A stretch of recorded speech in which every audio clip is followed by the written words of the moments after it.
Good morning and good evening, everyone. మనం last session లో project configuration complete చేసాం కదా. So we have seen what ఈ system CTL service and forward proxy అంటే ఏంటి, reverse proxy అంటే ఏంటి, బ్యాక్ ఎండ్ ని కాన్ఫిగర్ చేసాం, back end to database and then front end to back end, ఇవన్నీ కాన్ఫిగర్ చేసాం కదా. సో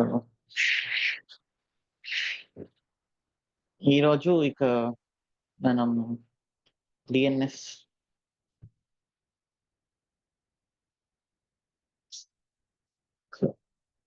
ఎలా వర్క్ అవుతుంది, మనం ఒక డొమైన్ ని కొనాలి.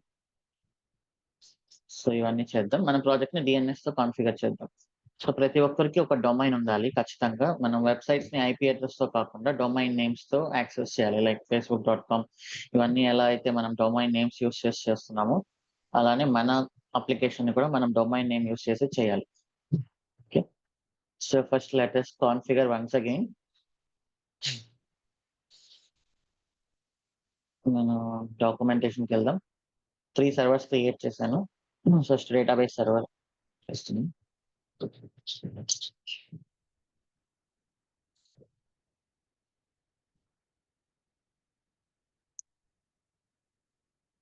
మొబైల్ యూస్ చేయండి అందరూ, సింపుల్ గా ఉంటుంది. కొట్టి అవసరం లేకుండా డైరెక్ట్ గా యూస్ చేయొచ్చు మొబైల్.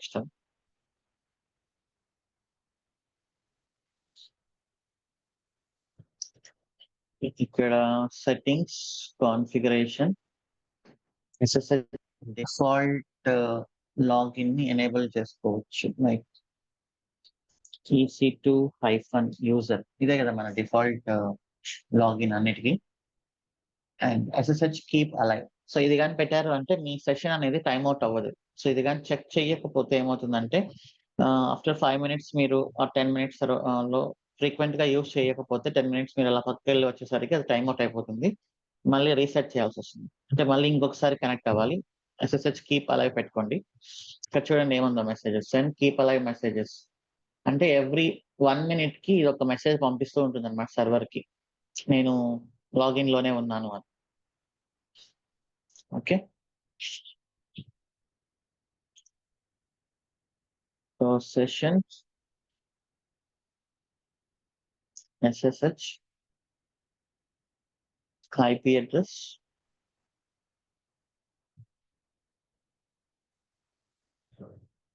డిఫాల్ట్ చూద్దాం. Default user DevOps 321.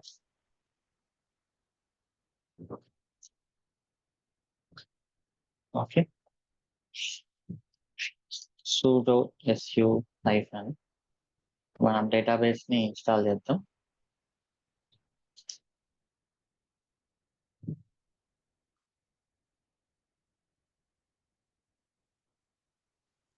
So servers అనేవి ఐపీ అడ్రసెస్ మారుతుంటాయి కదా మనం క్రియేట్ చేసి డిలీట్ చేసిన తర్వాత.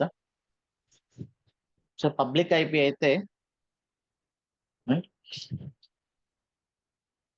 రీస్టార్ట్ ఆఫ్ ద సర్వర్ కి మారిపోతుంది.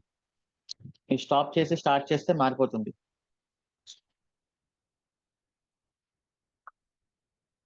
Public IP right. Private IP అనుకోండి అలానే ఉంటుంది, but when terminate and create private IP changes.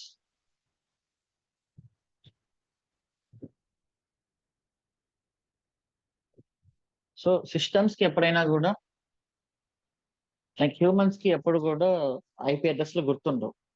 So మనం ఖచ్చితంగా డొమైన్ నేమ్స్ తోనే యాక్సెస్ చేస్తాం. facebook.com, google.com, instagram.com ఇవన్నీ. ఓకే, కంప్యూటర్స్ కి మాత్రం ఐపీ అడ్రస్ రిఫరెన్సెస్. కంప్యూటర్స్ కి ఓన్లీ నెంబర్స్ రిఫరెన్స్, హ్యూమన్స్ కి మాత్రం నేమ్స్ రిఫరెన్స్. సో ఈ నేమ్స్ నెంబర్స్ కి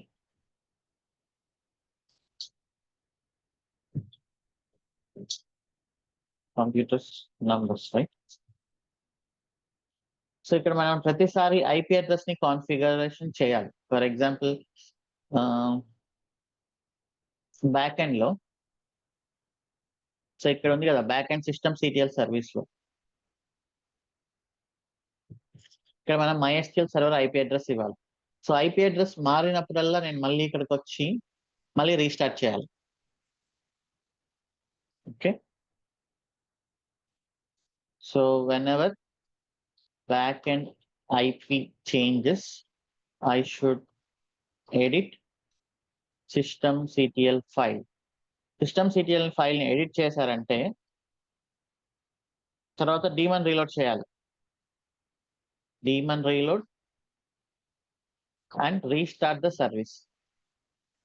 సో రీస్టార్ట్ ద సర్వీస్ చేశాము అంటే డౌన్ టైం ఉన్నట్టా లేదా ఒక అప్లికేషన్.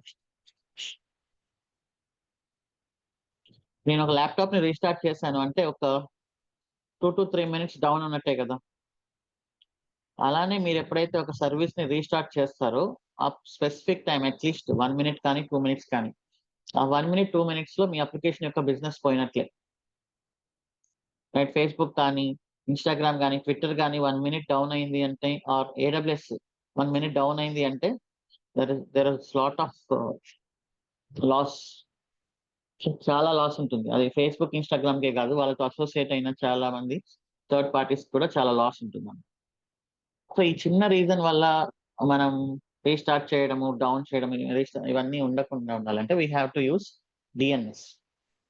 ఓకే, సో ఆ డిఎన్ఎస్ ఎలా వర్క్ అవుతుందో ఇప్పుడు మనం డిస్కస్ చేద్దాం.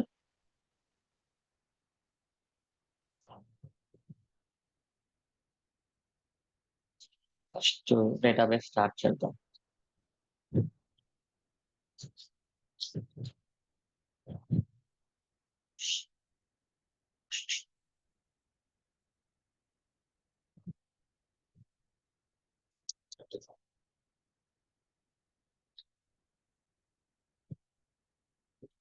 డేటాబేస్ అయితే స్టార్ట్ అయింది. Can check ps-ef grep mysql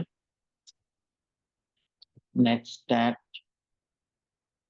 -lntp 3306 port number వచ్చి ఉంటుంది. systemctl status.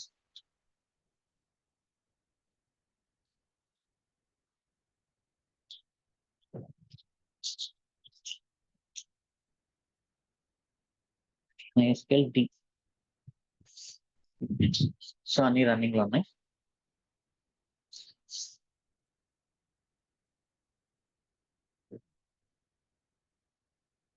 సో ఇప్పుడు అసలు మనకు డిఎన్ఎస్ ఎలా వర్క్ అవుతుందో తెలియాలి. సో నేను google.com అని బ్రౌజర్ లో ఎంటర్ చేస్తే ఏం జరుగుతుంది?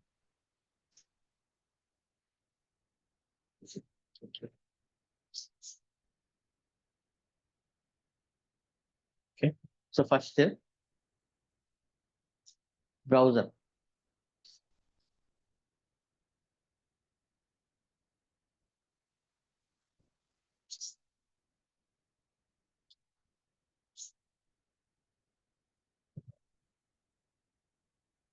సో బ్రౌజర్ ఒక క్యాష్ అనేది ఉంటుంది. సో మీకు తెలిసే ఉంటుంది, మన కుకీస్ కానీ auto login passwords, auto filling passwords, మన హిస్టరీ ఇదంతా క్యాషేలో స్టోర్ అవుతుంది అనమాట. సో ఫస్ట్ మీరు google.com అనేది ఎంటర్ చేసిన వెంటనే బ్రౌజర్ లో అది బ్రౌజర్ క్యాషేలో చెక్ చేసుకుంటుంది.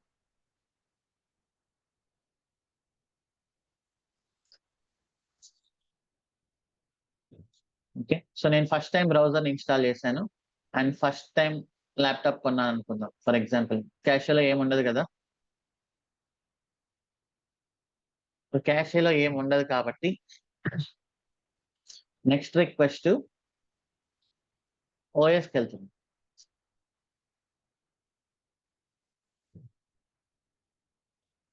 ఓకే, ఓఎస్కి వెళ్ళినప్పుడు బ్రౌజర్ దగ్గర లేకపోతే google.com ఐపీ అడ్రస్ అనేది లేకపోతే, so IP address, domain name ఇదంతా ఏంటి? Just like a dictionary. డిక్షనరీలో మీనింగ్స్ ఉంటాయి కదా, వర్డ్ అండ్ ఆ వర్డ్ కి మీనింగ్ ఏంటి. ఓకే, అలానే ఇప్పుడు మనం మొబైల్లో కాంటాక్ట్స్ మనం ఎలా సేవ్ చేసుకుంటాం? Name equal to number. For example మన జాయిన్ డెవాప్స్ దాని నెంబర్ ఇలాగా సేవ్ చేసుకుంటాం. So this is like DNS అనమాట. అంటే ఒక డొమైన్ నేమ్ కి ఒక ఐపీ అడ్రస్ ఎక్కడో దగ్గర ఉంటుంది. సో సిస్టమ్స్ కి ఐపీ అడ్రస్ మాత్రమే, డొమైన్ నేమ్స్ తెలియదు. ఈ రెండింటిని మ్యాచ్ చేస్తూ ఒక సిస్టమ్ ఉంటుంది, that is called domain name system or domain number system అనుకుంటుంది. డొమైన్ కి నేమ్ కి ఎవరో ఒకరు మెయింటైన్ చేయాలి. ఈ నేమ్ కి ఆర్ facebook.com కి ఐపీ అడ్రస్ ఏంటి అనేది ఎవరో ఒకరు మెయింటైన్ చేయాలి. అది ఎవరు మెయింటైన్ చేస్తున్నారు అనేది ఇప్పుడు మనం చూద్దాం. సో బ్రౌజర్‌లో కొట్టినప్పుడు క్యాషేలో లేదు అండ్ ఓఎస్‌కి వెళ్తుంది రిక్వెస్ట్. బ్రౌజర్ ఓఎస్‌ని అడుగుతుంది. బ్రౌజర్ మీ దగ్గర ఏమైనా ఈ గూగుల్.కామ్ ఐపీ అడ్రస్ ఉందా అని. సో ఓఎస్ కూడా దాని క్యాషేలో చెక్ చేసుకుంటుంది. అక్కడ కూడా లేదు. సో ఇక్కడ కూడా లేకపోతే ఇక మనకు ఐపీ అడ్రస్‌ని ఇచ్చే రెస్పాన్సిబిలిటీ ఎవరిది అంటే మన ఐఎస్‌పీది.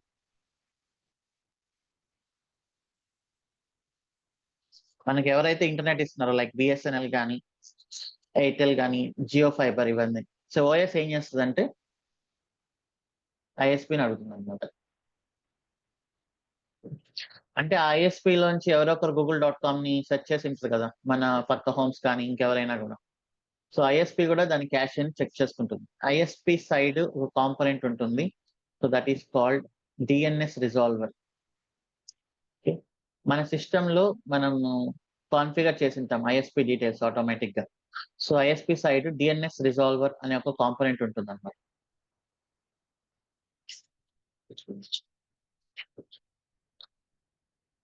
సో మన డొమైన్‌కి ఐపీ అడ్రస్ ఏంటి అనేది తీసుకురావాల్సిన బాధ్యత ఈ డీఎన్ఎస్ రిజాల్వర్‌దే.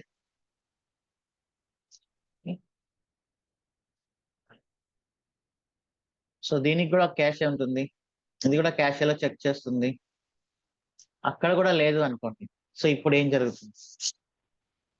ఓకే. సో బ్రౌజర్‌లో చెక్ చేసాం లేదు. ఓఎస్ క్యాష్‌లో చెక్ చేసాం లేదు. ఇక మన సిస్టమ్‌లో లేకపోయేసరికి మనం ఐఎస్‌పీని అప్రోచ్ అవుతాం. ఐఎస్‌పీ సైడ్ డీఎన్ఎస్ రిజాల్వర్ అనే కాంపోనెంట్ ఉంటుంది. సో అది కూడా దాని క్యాష్‌లో చెక్ చేసుకుంటుంది. అక్కడ కూడా గూగుల్.కామ్ ఇంతవరకు ఎవరు సెర్చ్ చేయలేదు. ఇక ఎక్కడి నుంచి తీసుకురావాలి ఇది అంటే, సో ఇప్పుడు ఎలా వర్క్ అవుతుందంటే, ఒక ఆర్గనైజేషన్ ఉంది. ఐసీకేఎన్ఎన్ ఇంటర్నెట్ కమ్యూనిటీ ఫర్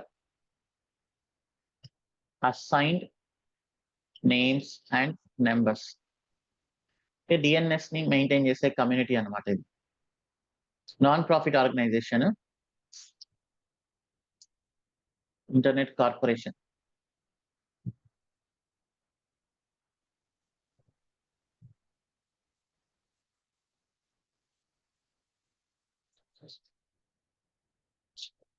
ఒక నాన్ ప్రాఫిట్ ఆర్గనైజేషన్. దీంట్లో మెంబర్స్ ఎవరు అంటే కొంతమంది countries and reputed organizations. So వీళ్ళేం చేస్తారంటే రూట్ సర్వర్స్ అనేది ఒకటి మెయింటైన్ చేస్తుంటారు.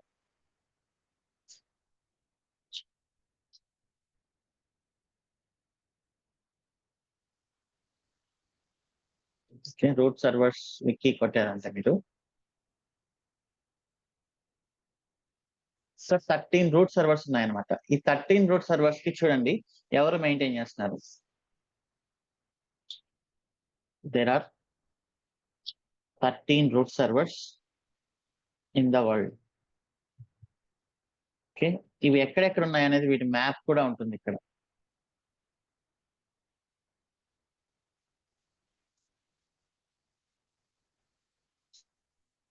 ఓకే. సో మన ఇండియాలో కూడా కొన్ని ఉన్నాయి. 13 ఉన్నా కూడా వాటిని డిఫరెంట్ డిఫరెంట్ లొకేషన్స్‌లో వాళ్ళు పెట్టింటారన్నమాట. హై అవైలబిలిటీ కోసం. ఓకే. సో ఈ 13 రూట్ సర్వర్స్ ఏం చేస్తాయంటే ఫర్ ఎగ్జాంపుల్ ఈ డొమైన్ నేమ్ సిస్టమ్ అనేది ఒక బిజినెస్. ఓకే. ఇప్పుడు నేను ఒక డొమైన్ స్టార్ట్ చేయాలనుకుంటున్నాను. తెలుగు అనేది. తెలుగు అనే ఒక డొమైన్ నేను స్టార్ట్ చేయాలనుకుంటున్నాను. సో తెలుగు అనేది ఫేమస్ కాబట్టి కొంతమంది ఈ డొమైన్ కొనడానికి ఇంట్రెస్ట్ చూపిస్తారు. అన్నిటికంటే ఫేమస్ డొమైన్ ఏంటి?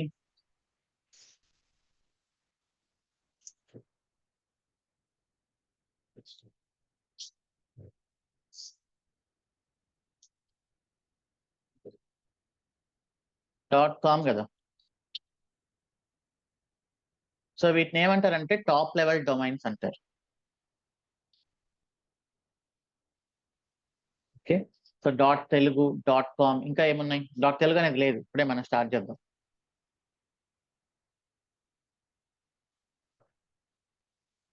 In, UK, net. Okay. Edu, .gov, .us ఇలా చాలా ఉన్నాయి. .au country based domains. Okay. .org non profit organisations కి .org. వీటన్నిటిని మనం టాప్ లెవెల్ డొమైన్స్ అంటాం అన్నమాట. ఓకే. సో ఇక సబ్ డొమైన్స్ అంటే ఏంటి? .gov, .in అంటే 2 ఉన్నాయి చూడండి. 2 డాట్స్ ఉన్నప్పుడు these are called sub level domain.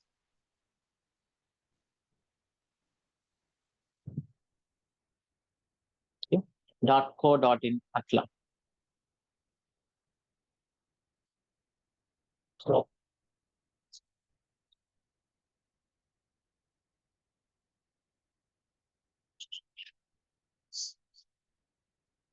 Okay. So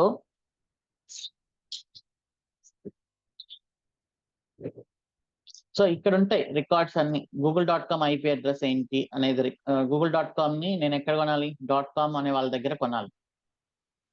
okay. అలానే మనకు joindevops.com ఉంది. అండ్ దెన్ .online ఉంది. సో ఇలా రకరకాల టాప్ లెవెల్ డొమైన్స్ ఉన్నాయి కదా. ఓకే. సో ఇప్పుడు నేను కొత్తగా ఒక .telugu అనే ఒక డొమైన్ నేను స్టార్ట్ చేయాలి అనుకుంటే నేనేం చేయాలి? ICANN ని అప్రోచ్ అవ్వాలి. ICANN అప్రోచ్ అయ్యి I'm going to start .telugu domain. అప్పుడు వాళ్ళకి నేను ప్రూవ్ చేయాలి మొత్తం నా ఇన్ఫ్రాస్ట్రక్చరు. సో నేను దీన్ని ప్రాపర్ గా మెయింటైన్ చేస్తాను అనేది వాళ్ళకి చెప్పినప్పుడు వాళ్ళు ఏం చేస్తారంటే కొంచెం నన్ను చార్జెస్ చేసి ఓకే .telugu డొమైన్ ని రిజిస్టర్ చేయడం స్టార్ట్ చేస్తారు. అంటే .telugu డొమైన్ ని అఫీషియల్ గా మనం ఇక స్టార్ట్ చేయొచ్చు అనమాట domains. So I need to provide complete all the process. Okay. ఇక మనం బిజినెస్ చేయాలి. బిజినెస్ చేయాలి అంటే ఏంటి? .telugu డొమైన్ ని ఎవరో ఒకరు కొనడం స్టార్ట్ చేయాలి. Okay. For example joindevops.telugu. Okay. అలానే Telugu film industry .telugu. So ఇట్లా ఎవరో ఒకరు కొనడం స్టార్ట్ చేస్తేనే కదా డొమైన్ అనేది ఫేమస్ అవుతుంది. ఓకే. సో .in అంటే మీనింగ్ ఏంటి? ఇండియాలో ఉండే బిజినెసెస్ అన్ని. .telugu అంటే ఏంటి? ఇది ఎస్పెషల్లీ మేబీ తెలుగు బిజినెస్ కి సంబంధించిన వెబ్సైట్స్ అనుకుందాం. ఎవరో ఒకరు కొనాలి కాబట్టి so there are some domain registrars. Famous domain registrars ఏంటి?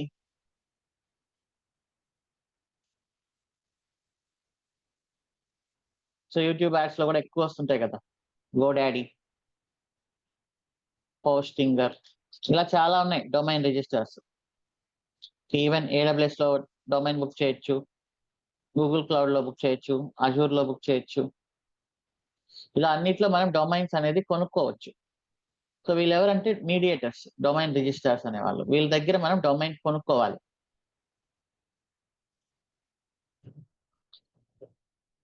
సో ఇప్పుడు నేనేం చేస్తాను? .telugu అనే డొమైన్ ని నేను స్టార్ట్ చేశాను కాబట్టి ICANN దగ్గర రిజిస్టర్ అయ్యాను కాబట్టి నేను డొమైన్ రిజిస్టర్స్ అప్రోచ్ అయ్యి నా డొమైన్స్ కూడా అమ్మి పెట్టండి అని నేను వాళ్ళని అప్రోచ్ అవుతాను అనమాట. గోడాడీ వాళ్ళని, హోస్టింగర్ వాళ్ళని, ఇంకా చాలా ఉన్నాయి. వాళ్ళందరూ నేను అప్రోచ్ అవుతాను. సో వాళ్ళు ఏం చేస్తారు?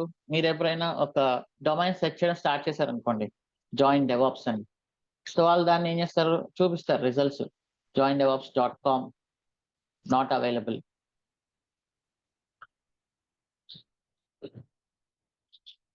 ట్రై joindevops.telugu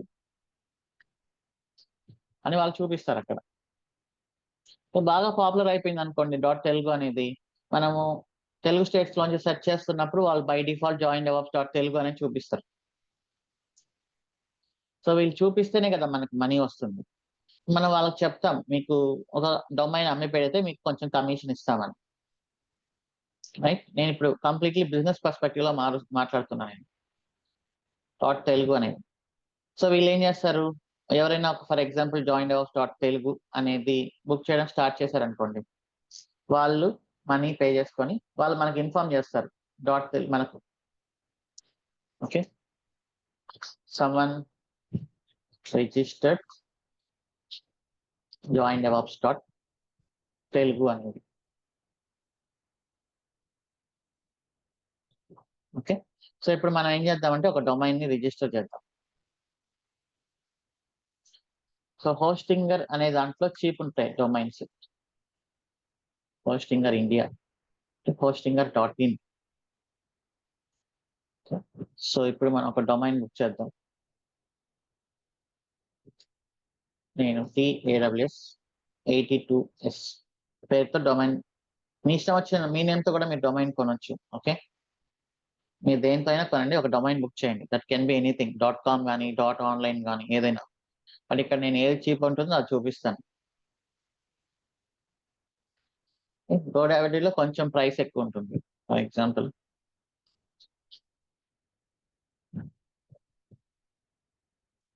TAWS 82S, వీళ్ళు ఇక్కడ చూపిస్తారు 1 రూపీ అనేది. బట్ మనం తీసుకునేటప్పుడు ఏంటంటే అది ఆల్మోస్ట్ 700 రూపీస్ వరకు వెళ్తుంది.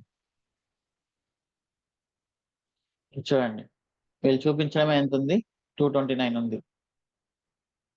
ఇక్కడ నేను TAWS82S.online అనేది తక్కువ ఉంటుంది జనరల్ గా. సో ఇంతకుముందు ఇది కూడా అరౌండ్ 120 రూపీస్ ఉండేది. ఇక్కడ చూడండి 89 రూపీస్ ఉంది. TAWS82S.store 89 అన్నిటికంటే తక్కువ. .fun.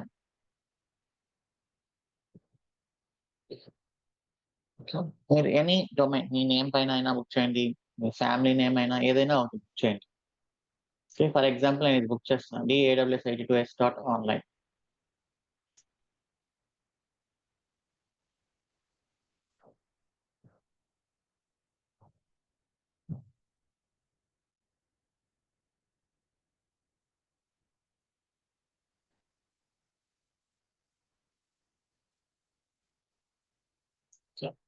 కంటిన్యూ.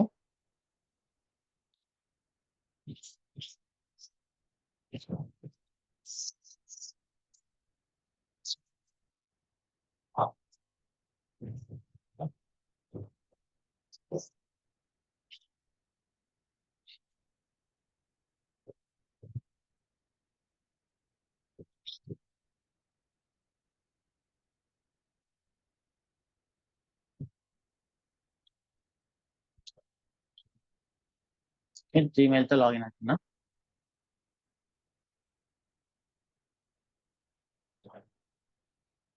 $183 ICAN ఫీ చూడండి. ఓకే, 183 రూపీస్ పడుతుంది.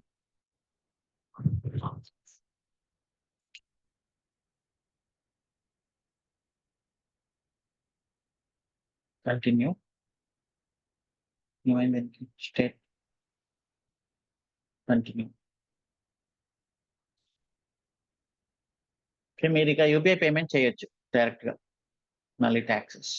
ఓకే, సో ఫైనల్ గా 217 రూపీస్ పడింది అంతే.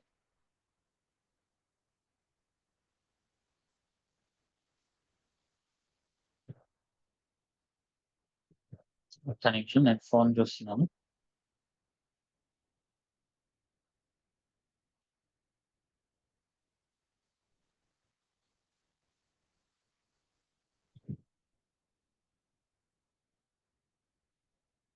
యూపీఐ ఐడి ఇవ్వండి.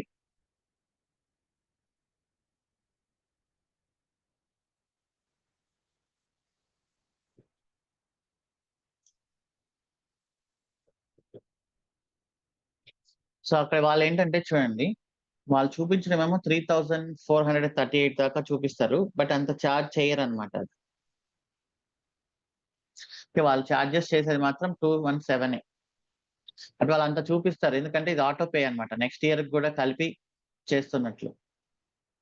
This is to help to automate your future payments, but మనం దాన్ని డిసేబుల్ చేద్దాం. కంటిన్యూ.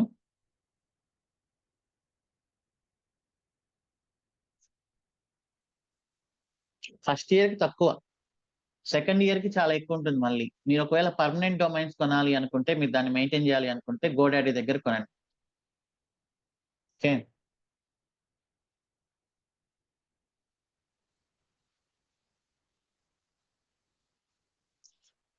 ఇక్కడ యాక్సెప్ట్ చేయాలి.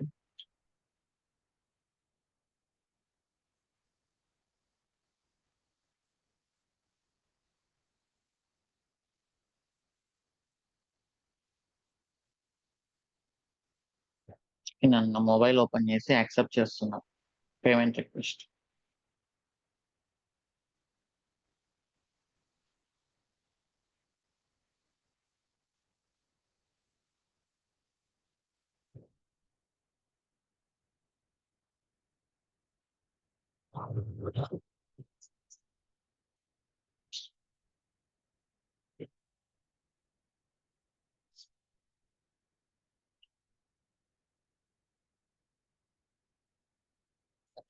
డొమైన్ పర్చేస్ చేశాను.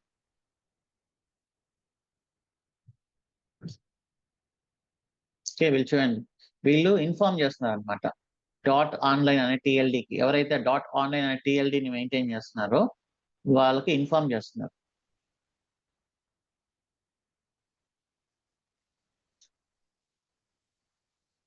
Okay, continue. సో ఇప్పుడు నేను టిఎల్డి అని చూసానంటే టాప్ లెవెల్ డొమైన్, ఏ డొమైన్ ని ఎవరెవరు హ్యాండిల్ చేస్తున్నారు మొత్తం ఇక్కడ ఇన్ఫర్మేషన్ ఉంటుంది చూడండి.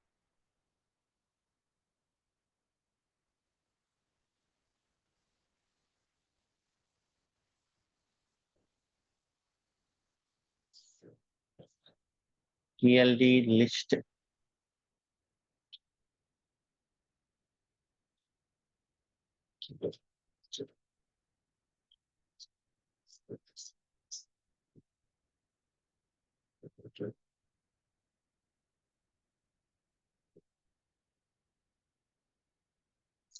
డాట్ కామ్ ని ఎవరు మేనేజ్ చేస్తున్నారు? వరిసైన్ అనే కంపెనీ మేనేజ్ చేస్తుంది డాట్ కామ్. డాట్ ఆర్గ్ ని ఎవరు మేనేజ్ చేస్తున్నారు? Public internet registry. యుఎస్ కి సంబంధించిన ఒక కంపెనీ దీన్ని మేనేజ్ చేస్తుంది. డాట్ నెట్ వరిసైన్ అనే కంపెనీ. డాట్ ఐఎన్టి ఇది government company. Dot edu VeriSign. So ఇలా ఒక్కొక్క దాన్ని డాట్ గవ్ అనే దాన్ని యుఎస్ కి సంబంధించిన సైబర్ సెక్యూరిటీ డిపార్ట్మెంట్ హ్యాండిల్ చేస్తుంది. ఓకే, సో ఇట్లా చాలా ఉన్నాయి. ఏ దాన్ని ఎవరు మేనేజ్ చేస్తున్నారు అనేది ఇక్కడ పూర్తి ఇన్ఫర్మేషన్ ఉంది. డాట్ ఆన్లైన్ ఎవరు మేనేజ్ చేస్తున్నారు? రాడిక్స్ రిజిస్ట్రీ అనే ఒక కంపెనీ మేనేజ్ చేస్తుంది. ఓకే, అంటే ఏ టాప్ లెవెల్ డొమైన్ ని ఎవరు మేనేజ్ చేస్తున్నారు ఇన్ఫర్మేషన్ ఇక్కడ ఉంటుంది. ఇప్పుడు నేను డాట్ ఆన్లైన్ ని ఇక్కడ బుక్ చేశాను కాబట్టి ఈ కంపెనీకి అప్డేట్ చేస్తుంది అనమాట Hostinger. So Hostinger updates Radix registry about DAWS 82s.online. Okay, so మొత్తం యుఎస్ డామినేషన్ ఉంటుంది ఇక్కడ. ఓకే, సో ఇక్కడ ఏమేమి అప్డేట్ చేస్తుంది? Who bought this domain. Okay, ఎవరు కొన్నారు? అండ్ దెన్ డొమైన్ నేమ్ కొన్న తర్వాత ఇక్కడ డిఎన్ఎస్ నేమ్ సర్వర్స్ అనేది కొన్ని ఉంటాయి చూడండి, ఇది important. And name servers.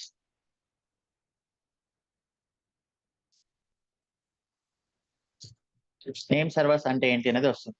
So ఈ రెండు అప్డేట్ చేస్తుంది అనమాట. ఎవరు కొన్నారు ఈ డొమైన్ ని అండ్ నేమ్ సర్వర్స్ ఏంటి. ఓకే, సో ఇప్పుడు ఏమవుతుంది అంటే రిక్వెస్ట్ డిఎన్ఎస్ రిజాల్వర్ నుంచి రూట్ సర్వర్స్ కి వెళ్తుంది అనమాట. సో ప్రతి డిఎన్ఎస్ రిజాల్వర్ రూట్ సర్వర్స్ కి కాన్ఫిగర్ అయి ఉంటాయి.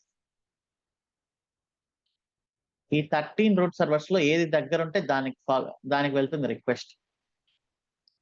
రూట్ సర్వర్స్ ని ఐసిఏఎన్ఎన్ అనేది మేనేజ్, ఇదంతా మీరు గుర్తుపెట్టుకోవాల్సిన అవసరం లేదు. బట్ బ్యాక్గ్రౌండ్ లో ఏం జరుగుతుందని తెలుసుకుంటే ఇంకొంచెం ఇంట్రెస్టింగ్ గా ఉంటుంది మీకు ఎప్పుడైనా డిఎన్ఎస్ ప్రాబ్లమ్స్ వచ్చినప్పుడు మీ ప్రాజెక్ట్ లో. మీ ఓన్ డిఎన్ఎస్ కూడా మీరు హ్యాండిల్ చేయొచ్చు. సో ప్రతి డిఎన్ఎస్ రిజాల్వర్ ఈ రూట్ సర్వర్స్ ని కనెక్ట్ అవుతుంది అనమాట. అది కాన్ఫిగర్ చేసి ఉంటుంది. డిఎన్ఎస్ రిక్వెస్ట్ వచ్చినప్పుడు మనకు దగ్గరలో ఎక్కడ ఉంటే అది, ఇండియాకి అయితే దగ్గరలో కొన్ని చెన్నై ముంబైలో ఉన్నట్టుంది. ఓకే, సో దాన్ని కాంటాక్ట్ అవుతుంది. రూట్ సర్వర్స్ ని కాంటాక్ట్ అయినప్పుడు ఈ రూట్ సర్వర్ ఏం చేస్తుంది? ఫర్ ఎగ్జాంపుల్ నేను ఇక్కడ google.com అనేది ఇచ్చాను. google.com అనేది ఇచ్చినప్పుడు ఈ రూట్ సర్వర్ దీన్ని స్కాన్ చేస్తుంది డిఎన్ఎస్. ఇది .com TLD కదా. సో ఈ రూట్ సర్వర్ ఏమి ఇస్తుందంటే మనకు .com TLD ఇన్ఫర్మేషన్ ఇస్తుంది అనమాట.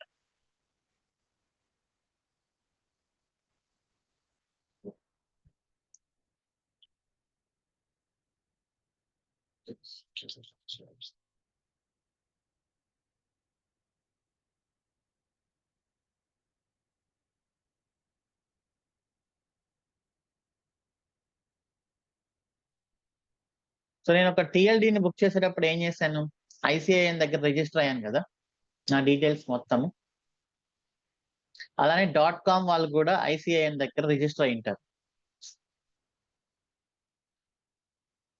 సో ఈ రూట్ సర్వర్స్ ఆ డాట్ కామ్ అనేది చూడగానే ఈ టీఎల్డీకి సంబంధించిన ఇన్ఫర్మేషన్ ని డిఎన్ఎస్ కి ఇస్తారు. ఇప్పుడు ఈ డిఎన్ఎస్ రిజాల్వర్ మళ్ళీ ఏం చేస్తుంది? ఇది తీసుకొని డాట్ కామ్ టీఎల్డీని అప్రోచ్ అవుతుంది.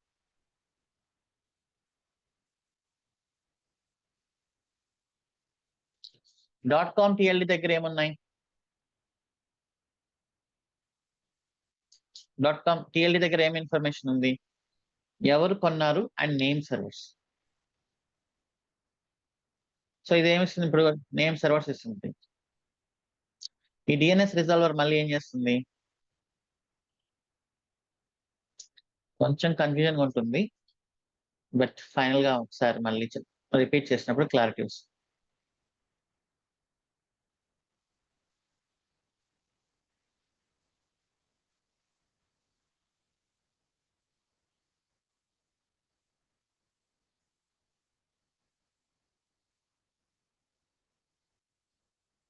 ఓకే, డిఎన్ఎస్ రిజాల్వర్ దగ్గర ఇప్పుడు నేమ్ సర్వర్స్ ఉంది.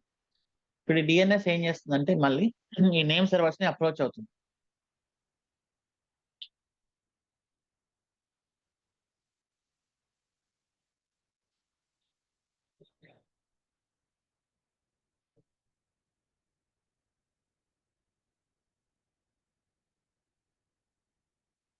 ఓకే, ఈ నేమ్ సర్వర్స్ అప్పుడు రికార్డ్ ఇస్తుంది.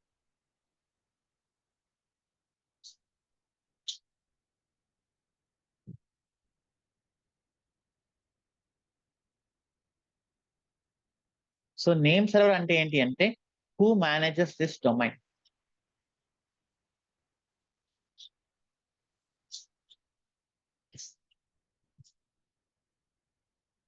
Records to the DNS. Records అంటే ఏంటి? ఫర్ ఎగ్జాంపుల్ ఏ రికార్డ్ అని ఉంటుంది. ఏ రికార్డ్ అంటే ఏంటి అంటే ఐపీ అడ్రస్. ఇప్పుడు నేను DAWS82s.online అనుకున్నాను. దానికి నేను ఇక్కడ ఒక రికార్డ్ ఓపెన్ చేశాను అనుకోండి, ఒక రికార్డ్ క్రియేట్ చేశాను అనుకోండి ఇక్కడ.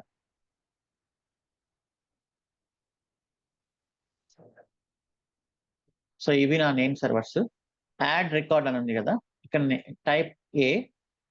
Okay, and points to for example ఈ ఐపీ అడ్రస్ ఇచ్చాను అనుకోండి.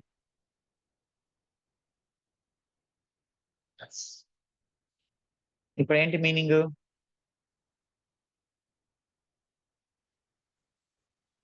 ఇప్పుడు ఈ డొమైన్ కి DAWS82s.online అనే డొమైన్ కి ఐపీ అడ్రస్ వచ్చేసి 2 యాడ్ అయ్యా, ఒకటి డిలీట్ చేస్తుంది.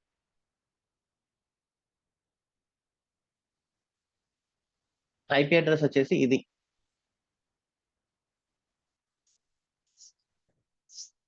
ఓకే, నేను రిపీట్ చేస్తాను ఇప్పుడు ఆబ్వియస్లీ, ఎందుకంటే ఇది 2 టైప్స్ ఆఫ్ ఇన్ఫర్మేషన్ నేను ఇక్కడ షేర్ చేశాను కదా.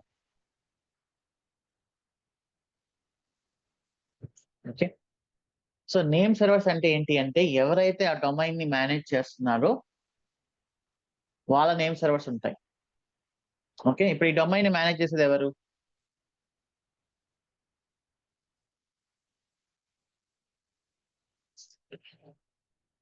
సో ఈ డొమైన్ ఇప్పుడు నేను కొన్న డొమైన్ ని మేనేజ్ చేస్తున్నది ఎవరు?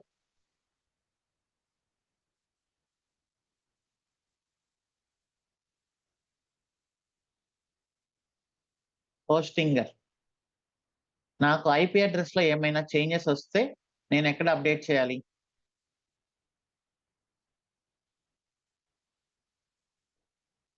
హోస్టింగర్ లో అప్డేట్ చేయాలి. ఓకే, హోస్టింగర్ లో అప్డేట్ చేస్తాను కదా ఇప్పుడు ఫర్ ఎగ్జాంపుల్ DAWS82s.online. ఇది ఇక్కడ మన రిక్వెస్ట్ వచ్చింది. Okay, .online TLD Hostinger name servers ఇది.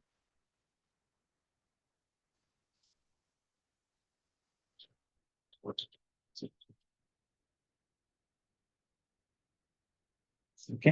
ఈ హోస్టింగర్ నేమ్ సర్వర్స్ లోనే ఐపీ అడ్రస్ ఇస్తాను. నా రిక్వెస్ట్ ఎక్కడికి వెళ్తుందంటే హోస్టింగర్ నేమ్ సర్వర్స్ లోకి వెళ్తుంది. ఎందుకంటే దాన్ని మేనేజ్ చేస్తున్నది అదే కాబట్టి. సో నా ఐపీ అడ్రస్ చేంజ్ అయిన ప్రతిసారి నేను ఇక్కడ హోస్టింగర్ లోకి వచ్చి అప్డేట్ చేయాలన్నమాట. ఓకే. సో అలా కాకుండా చేంజ్ నేమ్ సర్వర్స్ అనేది ఉంటుంది.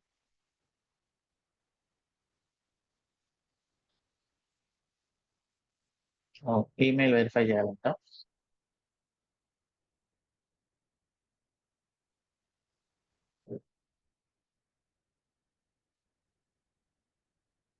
ఓకే. ఈమెయిల్ వెరిఫై చేశాను. రిఫ్రెష్. ఇప్పుడు చేంజ్ నేమ్ సర్వర్స్ కొడుతున్నాను. సో ఎందుకు కొడుతున్నాను అంటే నా ఇన్ఫ్రాస్ట్రక్చర్ మొత్తం ఏడబ్ల్యూఎస్ లో ఉంది. ఓకే. నా ఐపీ అడ్రస్ కూడా ఇక్కడే ఉంటే నాకు ఈజీ కదా చేంజెస్ చేయడం. ఐపీ అడ్రస్ మారినప్పుడల్లా.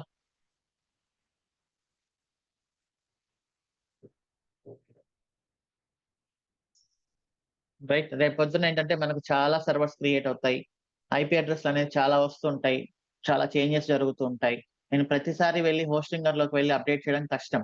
బట్ ఇక్కడైతే నేను టెర్రాఫార్మ్ ద్వారా ఈజీగా అప్డేట్ చేసేయొచ్చు. ఓకే. సో ఇప్పుడు నేను క్రియేట్ హోస్టెడ్ జోన్ అనేది ఒకటి పెడుతున్నాను ఇక్కడ. నా డొమైన్ ఏదైతే ఉందో DAWS82s.online. ఇది నా డొమైన్.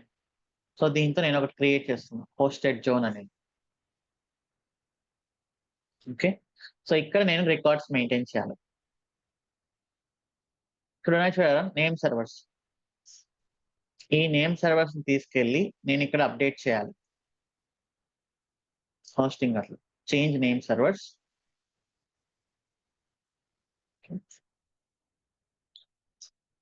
ఇక్కడ అప్డేట్ చేస్తుంది.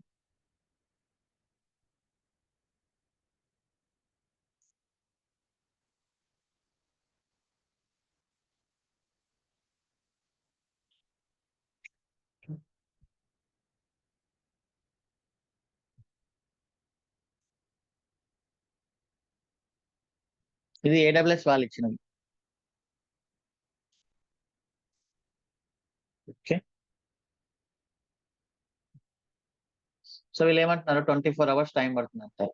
ఇప్పుడు ఇక్కడ నేమ్ సర్వర్స్ నేను అప్డేట్ చేసినప్పుడు ఏం జరుగుతుంది? Change in name servers. Hostinger updates the change of name servers to .online TLD.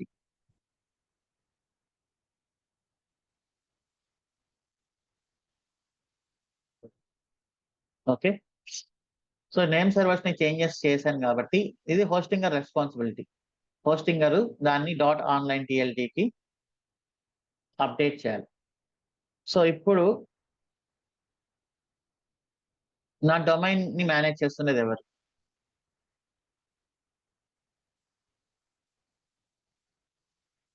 AWS. Okay. Now AWS manages my domain.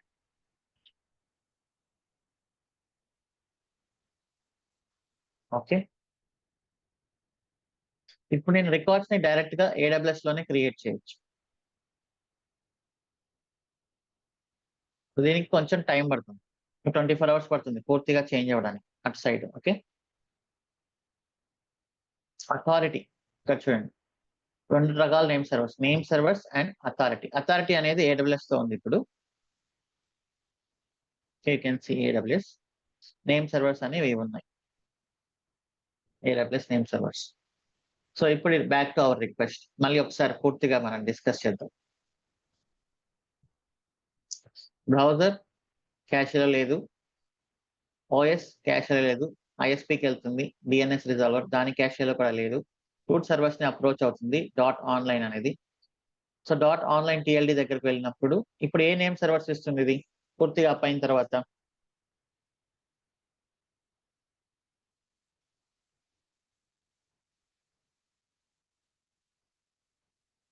AWS name servers ఇస్తుంది. అప్పుడు మన డిఎన్ఎస్ ఏం చేస్తుంది? ఏడబ్ల్యూఎస్ కి సంబంధించిన నేమ్ సర్వర్స్ ని కాంటాక్ట్ అవుతుంది. ఇక ఇప్పుడు నేను ఇక్కడ రికార్డ్ క్రియేట్ చేశాను అనుకోండి. For example mysql.dns.online IP address.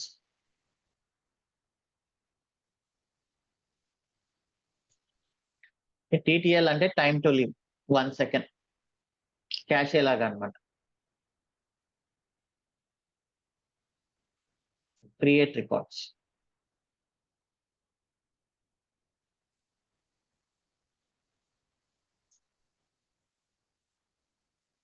ఇప్పుడు మన బ్యాక్ ఎండ్ లో నేను ఇది కాన్ఫిగర్ చేస్తాను. mysql.daws82s.online.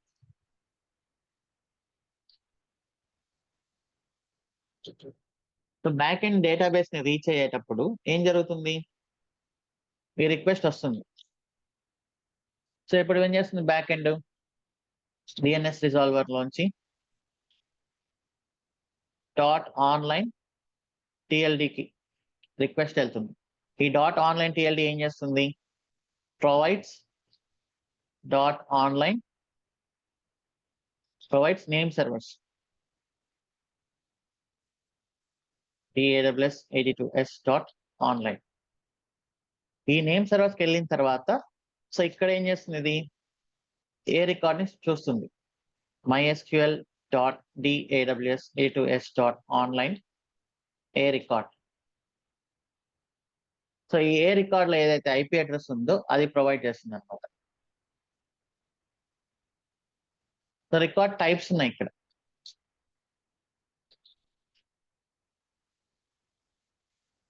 A record points to IP address. cname record points to another domain.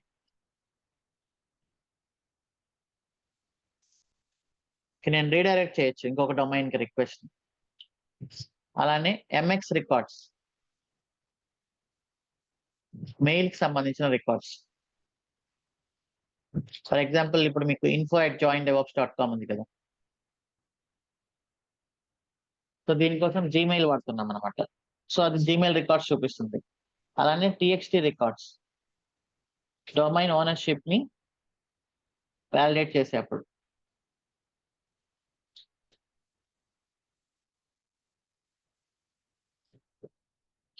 And then NS records name servers. ఇంకా అక్కడ ఎస్ఓఏ రికార్డ్ ఉంది.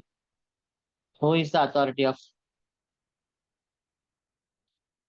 This domain. Different types of records ఉన్నాయి. బట్ మనకు main గా మనం యూస్ చేసేది ఏ record? CNAME record. A record అంటే ఐపీ అడ్రస్, సీనేమ్ అంటే it points to another domain. Okay. So ఇక్కడ నేను 2 సిచ్యువేషన్స్ చెప్పాను. మీరు డొమైన్ కొన్నప్పుడు ఏం జరుగుతుంది? డొమైన్ కొన్నప్పుడు ఎవరైతే డొమైన్ కొన్నారో వాళ్ళ డీటెయిల్స్ ని అండ్ ఆ నేమ్ సర్వర్స్ ని ఈ హోస్టింగర్ ఆ టిఎల్డికి ఇన్ఫార్మ్ చేస్తుంది. రైట్. డొమైన్ గురించి సెర్చ్ చేసేటప్పుడు రూట్ సర్వర్స్కి వెళ్తుంది. రూట్ సర్వర్ నుంచి టిఎల్డికి వస్తుంది.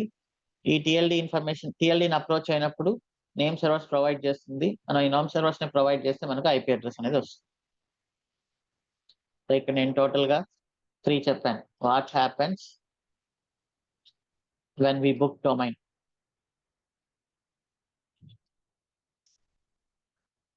What happens when someone enters our domain in browser.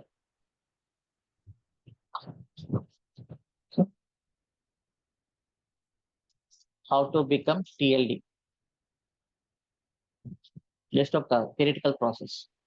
మీరు ఒక టిఎల్డిని స్టార్ట్ చేయాలి అనుకుంటే ఐసిఏఎన్ అప్రోచ్ అవ్వాలి. అప్రోచ్ అయినప్పుడు వాళ్ళు మీ డీటెయిల్స్ అన్ని తీసుకుంటారు. ప్రాసెస్ కంప్లీట్ చేయాలి. వాళ్ళకి మనీ పే చేసేస్తున్నప్పుడు దెన్ ఇక మన ఎవరైతే డొమైన్ రిజిస్టర్స్ ఉన్నారో వాళ్ళందరినీ అప్రోచ్ అయ్యి ఓకే. సో మన డొమైన్ ని అమ్మి పెట్టమని చెప్తాం. సో ఇదంతా జరుగుతుంది బ్యాక్గ్రౌండ్ లో. బట్ సింపుల్ గా చెప్పాలి అంటే ఇది browser, browser cache, OS cache, ISP, DNS resolver cache. DNS resolver కి రూట్ సర్వర్స్ కి కనెక్ట్ అవుతుంది. రూట్ సర్వర్స్ ఆ డొమైన్ ని మేనేజ్ చేసే వాళ్ళ డీటెయిల్స్ ఇస్తుంది. డిఎన్ఎస్ రిజాల్వర్ ఆ డొమైన్ ని అప్రోచ్ అవుతుంది. ఆ డొమైన్ అప్రోచ్ అయిన తర్వాత డొమైన్ టిఎల్డిని వాళ్ళు నేమ్ సర్వర్స్ ఏదైతే ఉన్నాయో ఆ నేమ్ సర్వర్స్ ఇస్తారు. ఆ నేమ్ సర్వర్స్ ని అప్రోచ్ అయితే ఫైనల్ గా ఐపీ అడ్రస్ అనేది వస్తుంది. సో ఇలా డిఎన్ఎస్ వర్క్ అవుతుంది. నాకు ఇది ఇంకా టైం పడుతుంది కాబట్టి నేను ఏం చేస్తానంటే ప్రీవియస్ డొమైన్ ఉంది కదా అది యూస్ చేసుకుంటాను.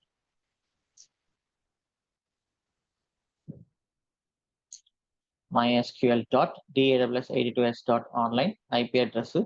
టీటీఎల్ అంటే ఏంటి అంటే టైమ్ టు లివ్, క్యాషే ఇన్ఫర్మేషన్. నేను ఎందుకు తక్కువ పెడతానంటే ఇది 1 సెకండ్ అనేది ఇప్పుడు ఐపీ అడ్రస్లు అనేది చాలా ఫాస్ట్ గా చేంజ్ అవుతుంటాయి. ఓకే. మన ఆటో స్కేలింగ్ లో సర్వర్స్ అనేది ట్రాఫిక్ పెరిగినప్పుడు సర్వర్స్ క్రియేట్ అవుతుంటాయి. ట్రాఫిక్ తగ్గినప్పుడు సర్వర్స్ అనేది డిలీట్ అవుతుంటాయి. సో చాలా ఫాస్ట్ గా చేంజ్ అవుతుంటుంది అనమాట. నేను క్యాషే గానీ 60 సెకండ్స్ 1 మినిట్ పెట్టాను అనుకోండి, ఆర్ 1 మినిట్ కంటే ఎక్కువ పెట్టాను అనుకోండి, సో అప్పుడు ఏమవుతుంది, ఓల్డ్ ఇన్ఫర్మేషన్ వెళ్తుంది కదా.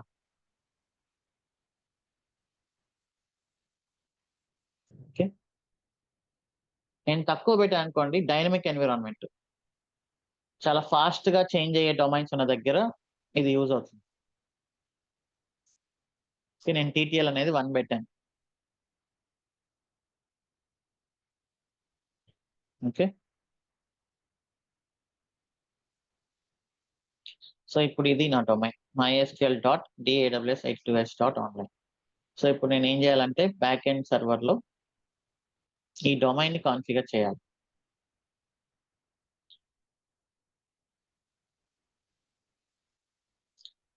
This is database.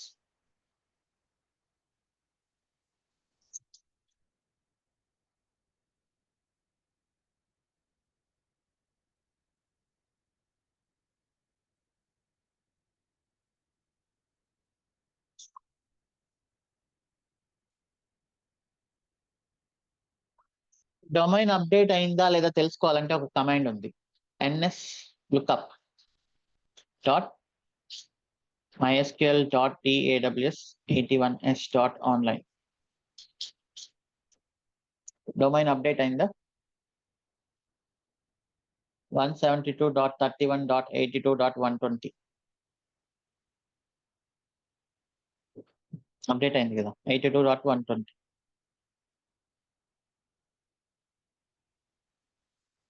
ఓకే. చూడండి నా డొమైన్ కి ఐపీ అడ్రస్ ఏంటో వచ్చేసింది ఇక్కడ.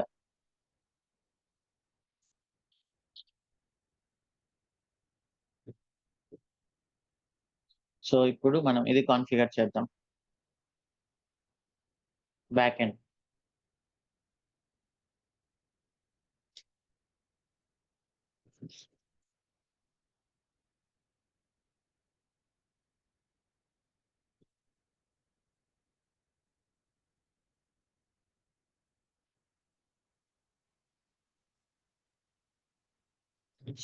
సో మీకు ఫన్నీగా కావాలి అంటే హౌ డిఎన్ఎస్ వర్క్స్ అనే ఒక వెబ్సైట్ ఉంది.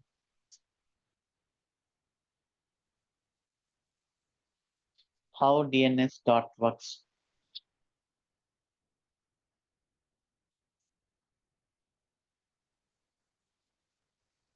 ఓకే. ఇక్కడ ఉంటుంది చూడండి, చాలా ఫన్నీగా ఉంటుంది.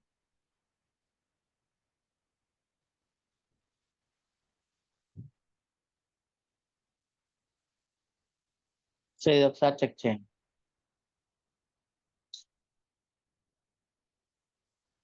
డిఎన్ఎస్ రిజర్వర్కి వెళ్ళినట్టు, రూట్ సర్వర్స్ ని అడుగుతున్నట్లు, రూట్ సర్వర్ వచ్చేసి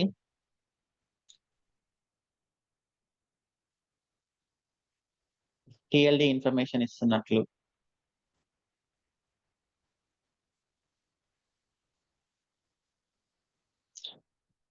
I can tell you where to find that TLD information. ఈ టిఎల్డి ఇన్ఫర్మేషన్ ఇచ్చిన ఇచ్చిన తర్వాత ఈ టీఎల్డీని అప్రోచ్ అయితే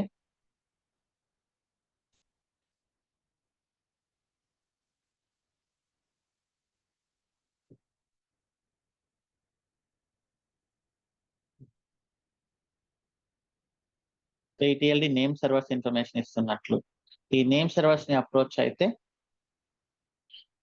అప్పుడు యాక్చువల్ ఐపీ అడ్రస్ వస్తున్నట్లు. ఇది ఒక చిన్న సింపుల్ స్టోరీ లాగా ఉంది, కామిక్ స్టోరీ. సో ఇది చదవండి, బాగా యూజ్ అవుతుంది.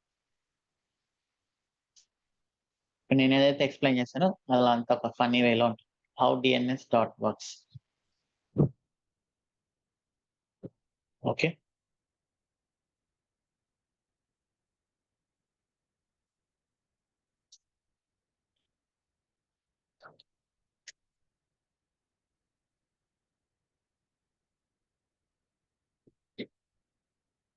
నోట్ జేఎస్ ఇన్స్టాల్ చేస్తున్నాం.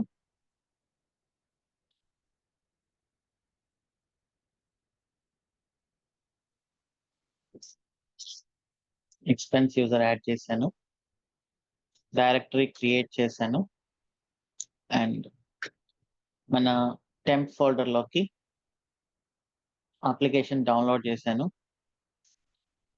గోయింగ్ టు అవర్ డైరెక్టరీ, ఇక్కడ అన్జిప్ చేస్తున్నాం. అన్జిప్ చేసిన తర్వాత లైబ్రరీస్ ని ఇన్స్టాల్ చేయాలి కాబట్టి npm install.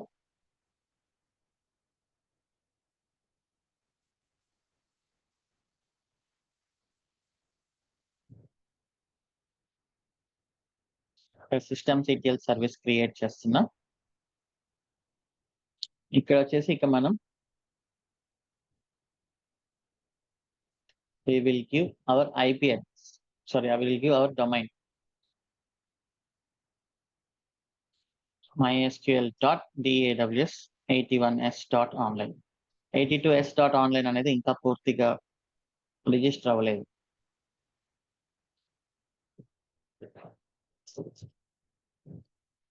Okay,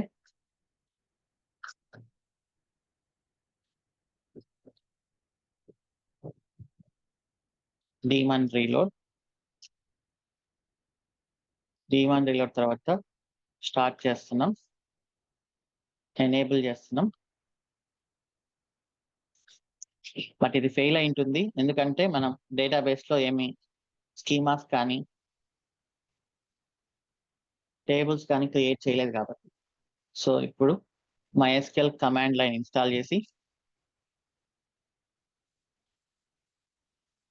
and we will load the schema.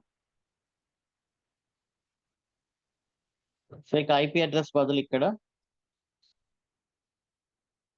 mysql.daws81s.online.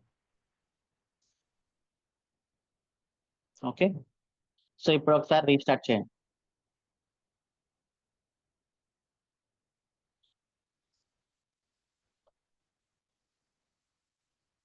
Now you can check systemctl status backend.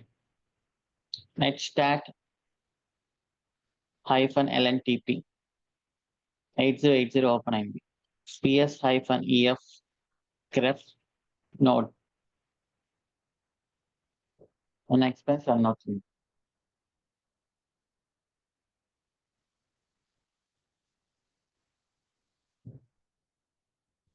Okay, ఇంకా అలానే ఫ్రంట్ ఎండ్.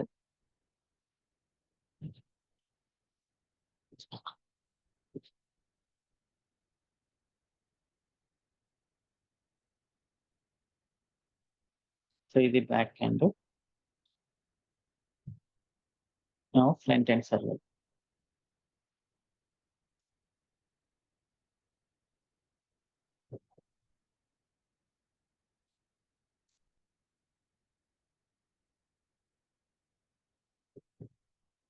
రూట్ యాక్సెస్ తీసుకుంటున్నా, DNS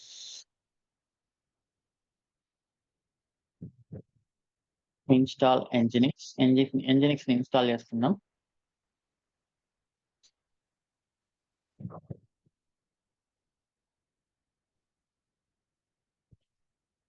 and enable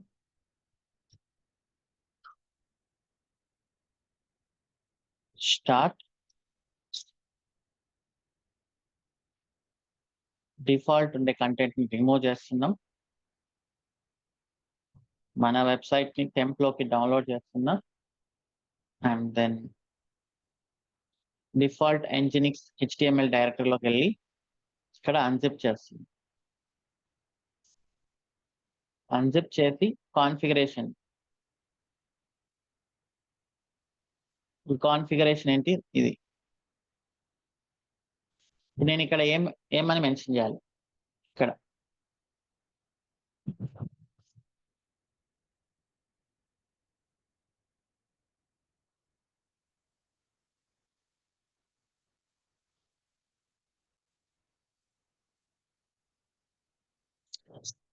now I need to create one record ఇక్కడ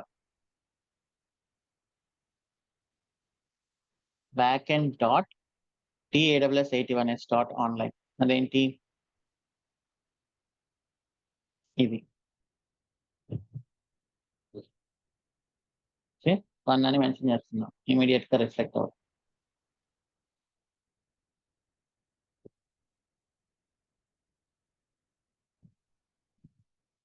so ఇప్పుడు ఇది ఇలా mention చేయాలి. Okay, IP address బదులు domain.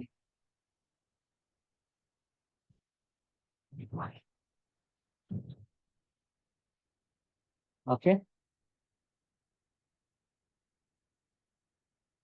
తర్వాత రీస్టార్ట్.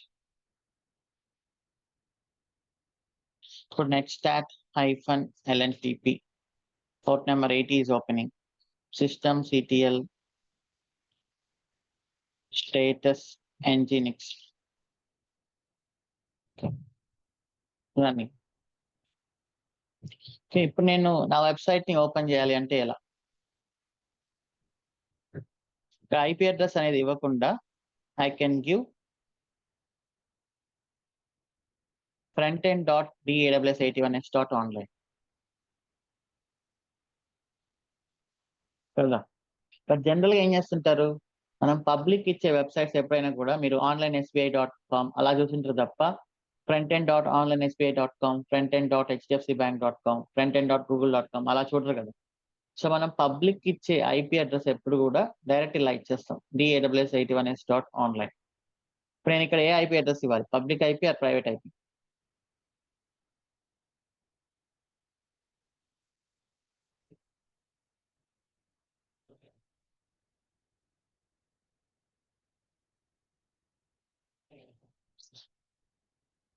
పబ్లిక్ ఐపీ ఇవ్వాలి, ఎందుకంటే ఇది బ్రౌజర్ లో ఓపెన్ చేసేది కదా.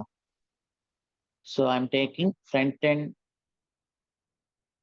Public IP and giving it here. మీకు ఇక్కడ ఏమి ఇవ్వాల్సిన అవసరం లేదు, 1 అని ఇస్తుంది. Create records. సో ఇప్పుడు ఇక్కడ నేను taws81s dot online అని ఇవ్వాలి. So this is not HTTPS, this is HTTP. Okay, so add expense 200 travel add. So ఇలా మనం డొమైన్స్ ని కాన్ఫిగర్ చేయాలి. ఇక మొత్తం మనం డొమైన్ నేమ్స్ యూజ్ చేస్తాం అనమాట, ఐపీ అడ్రస్ అనేది ఎక్కడ యూజ్ చేయం. ట్రబుల్ షూటింగ్ చేయాలి అనుకున్నప్పుడు రైట్ క్లిక్ కొట్టి ఇన్స్పెక్ట్ కొట్టారంటే ఇక్కడ నెట్వర్క్ అనే ఒక ట్యాబ్ ఉంటుంది. రిక్వెస్ట్ ఎలా వెళ్తున్నాయి అనేది ఇక్కడ క్లియర్ గా కనిపిస్తుంది చూడండి. యాడ్ ఎక్స్పెన్స్ కొడుతున్నా, ఇక్కడ నేను 100 స్నాక్స్ అని కొట్టాను. క్లియర్ చేస్తాను. ఇప్పుడు యాడ్ కొడుతుంది. ఇప్పుడు చూడండి ఎట్లా వెళ్ళిందో రిక్వెస్ట్ అనేది.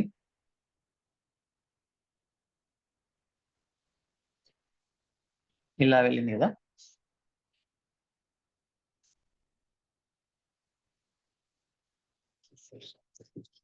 సో మనం ఇలా వచ్చినప్పుడు ఏం చెప్పాం, ఈ రిక్వెస్ట్ ఇప్పుడు ఎక్కడికి పోతుంది,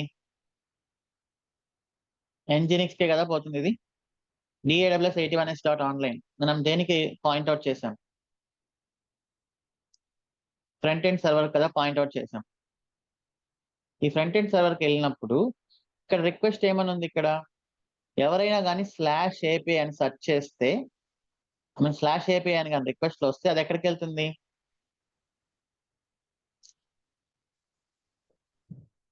బ్యాక్ ఎండ్కి వెళ్తుంది. ఓకే, సో బ్యాక్ ఎండ్కి ఎలా వెళ్తుందంటే HTTP ఇట్లా వెళ్ళి /transaction అని వెళ్తుంది. ఈ .api అని చూసారా, అది జస్ట్ రిక్వెస్ట్ ని రీడైరెక్ట్ చేయడానికి మాత్రమే. /api తర్వాత ఏదైతే ఉందో అక్కడికి వెళ్తుంది అనమాట. ఇది పోస్ట్ అయిపోయింది, డేటాబేస్ లోకి వెళ్ళిపోయింది. ఇప్పుడు సెకండ్ రిక్వెస్ట్ చూడండి, దీని రెస్పాన్స్ చూస్తే మీకు క్లియర్ గా మొత్తం డేటా అనేది వస్తుంది. ఇక్కడ JSON డేటా పంపిస్తుంది. ఇప్పుడు ఇదేం అడుగుతుంది, ఫ్రంట్ ఎండ్ ఇప్పుడు దాకా ఏమేమి ట్రాన్సాక్షన్ ఉన్నాయో మొత్తం చూపించు అని అడుగుతుంది. ఓకే, సో ఇది వెళ్ళిన తర్వాత డేటా గెట్ అంటే ఏంటంటే రీడింగ్, పోస్ట్ అంటే ఏంటి అంటే క్రియేషన్. క్రెడ్ చెప్పాం కదా, creation of record, reading the record, updating the record, deleting the record. So ఇప్పుడు ఏం జరిగింది, ఇక్కడ ఇన్ఫర్మేషన్ ని మనం పోస్ట్ చేసాం. పోస్ట్ చేసేటప్పుడు ఇన్ఫర్మేషన్ ఇచ్చాం $100 స్నాక్స్ అయింది అని. సో అది ఇన్ఫర్మేషన్ రిసీవ్ చేసుకుంది. రిసీవ్ చేసుకున్న తర్వాత ఇక్కడ కనిపిస్తుంది కదా, ఇదంతా ఏంటి అంటే ఇన్ఫర్మేషన్ ని తీసుకోవడం డేటాబేస్ లోంచి, అంటే గెట్ చేయడం. గెట్ చేసిన తర్వాత రెస్పాన్స్ వస్తుంది చూడండి.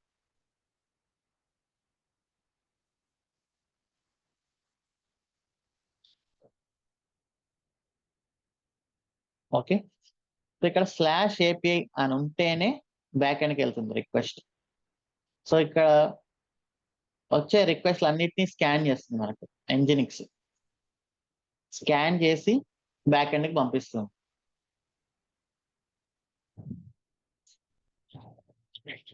Sends request to back end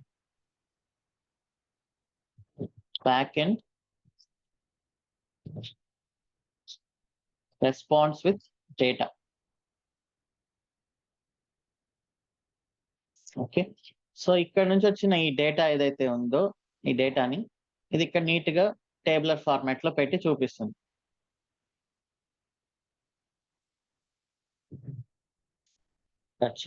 మనం ఇక్కడ లాగ్స్ కూడా చెక్ చేయొచ్చు. Nginx logs first var log Nginx అనే ఫోల్డర్ లో ఉంటుంది. ఒక ఫోల్డర్ స్ట్రక్చర్ గురించి రేపు వస్తుంది మనకు. వేర్ లాగ్ ఎంజినిక్స్ అనే ఫోల్డర్ లో ఎంజినిక్స్ కి సంబంధించిన లాగ్స్ అన్ని అక్కడ ఉంటాయి. ఇప్పుడు మీరు ఇక్కడ cat access.log ఓపెన్ చేశారనుకోండి, ఇక్కడ చూడండి మొత్తం ఇన్ఫర్మేషన్ ఉంది. ఇక్కడ ఇలా రిక్వెస్ట్ వచ్చింది,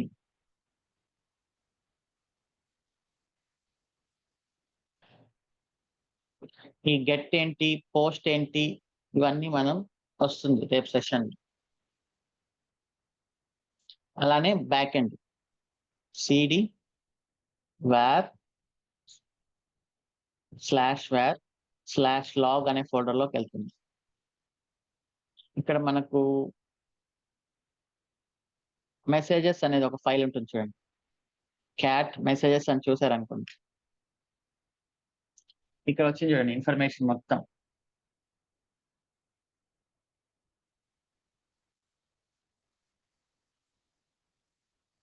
ఇన్ఫర్మేషన్ అంతా ఇక్కడ లాగ్ అవుతుంది అనమాట.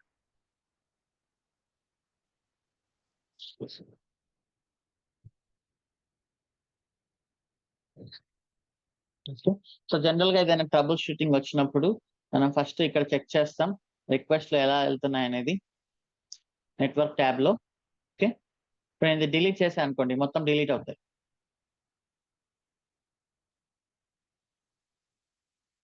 డిలీట్ రిక్వెస్ట్ వెళ్ళింది.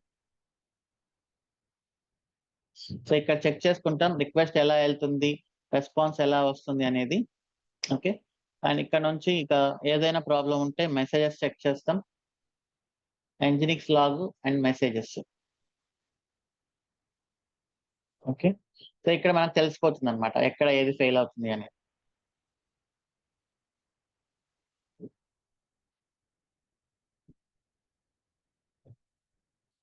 సో ఈరోజు మీరు డొమైన్ బుక్ చేయండి. డొమైన్ బుక్ చేశాక ఆ డొమైన్ ని AWS కి ట్రాన్స్ఫర్ చేయండి. ఒక 1 hour నుంచి 24 hours పడుతుంది. ఇప్పుడు చూద్దాం. మనది ఏమైనా అప్డేట్ అయిందా లేదా అనేది. ns lookup mysql dot daws82s dot online. Okay, update అయిపోయింది చూడండి. 82.120. ఓకే, మాక్సిమం 1 అవర్ లో అప్డేట్ అయిపోతుంది. వాళ్ళు 24 అవర్స్ అని చూపించినా కూడా.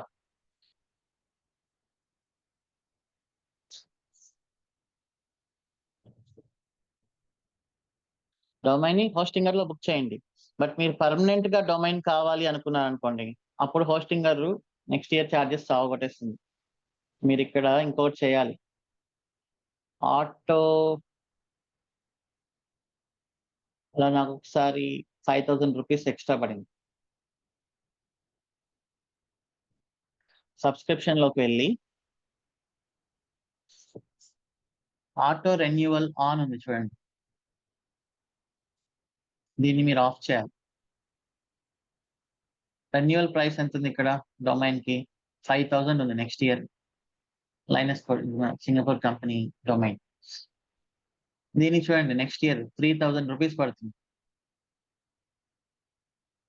మీరు ఒక డొమైన్ ని పర్మనెంట్ గా మేనేజ్ చేయాలి అనుకుంటే గోడాడీలో కొనండి. ఓకే, సో టెంపరీగా ఫర్ ప్రాక్టీస్ అనుకుంటే హోస్టింగర్ లో కొనుక్కోండి. ఇక్కడ వచ్చి ఆటో రెన్యువల్ ఆఫ్ కొట్టండి.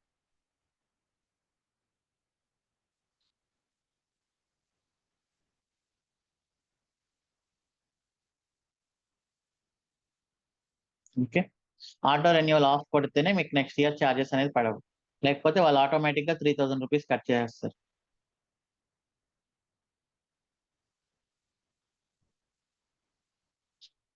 Okay,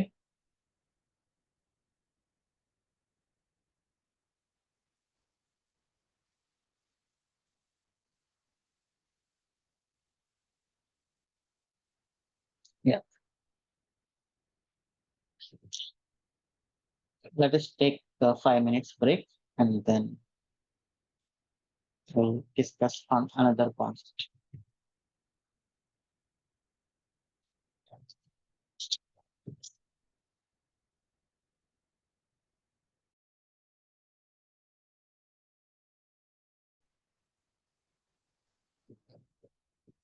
And so this is all about DNS. So ఇక్కడ నుంచి మనం ప్రతి ఒక్కటి IP అడ్రస్ లో చేయకుండా DNS తోనే చేస్తూ వెళ్తాం.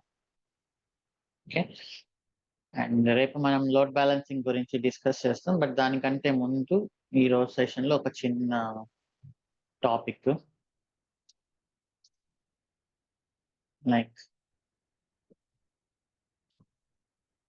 inode, symlink and symlink or softlink, ఇది important, and hard link. So ఇంటర్వ్యూస్కి వచ్చినప్పుడు ఇది చాలా important.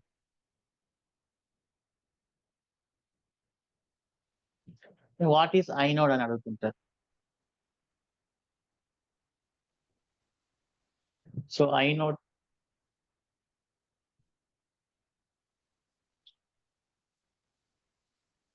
inode stores the file type,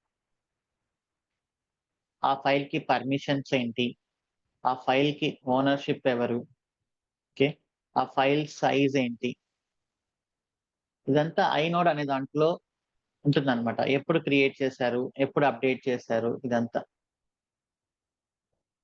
okay, this location.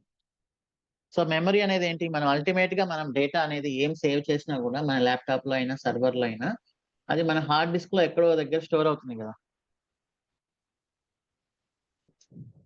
Okay, so Linux లో ఏంటి అంటే inode అనే ఒకటి ఉంటుంది ప్రతి ఫైల్ కి కానీ డైరెక్టరీకి కానీ. ఆ inode ఏం చేస్తుందంటే మీ ఫైల్ టైప్ ఏంటి, ఓకే, లైక్ ఫైల్ డైరెక్టరీయా, ఫైల్ ఆర్ ఫోల్డర్, దానికి ఉండే పర్మిషన్స్ ఏంటి, ఆ ఫైల్ కానీ డైరెక్టరీకి కానీ ఓనర్ ఎవరు, ఎంత సైజు, ఎప్పుడు క్రియేట్ చేశారు, ఎప్పుడు మాడిఫై చేశారు, ఈ ఫైల్ యొక్క డేటా ఏ లొకేషన్ లో ఉండేది, ఇది మొత్తం స్టోర్ చేసుకుంటుంది అనమాట. ఓకే, ఫర్ ఎగ్జాంపుల్ ఇప్పుడు నేను నా డాట్ యాప్ లోకి వెళ్తే సో ఇక్కడ మీరు చూడాలి అంటే ఐనోడ్ ఇన్ఫర్మేషన్ మొత్తం ls-li అని ఇచ్చా అనుకోండి. ఇది inode information. Inode number. Okay. So దీంట్లో మొత్తం డేటా సేవ్ అయి ఉంటుంది. ప్రతి ఫైల్‌కి గాని, ప్రతి ఫోల్డర్‌కి గాని.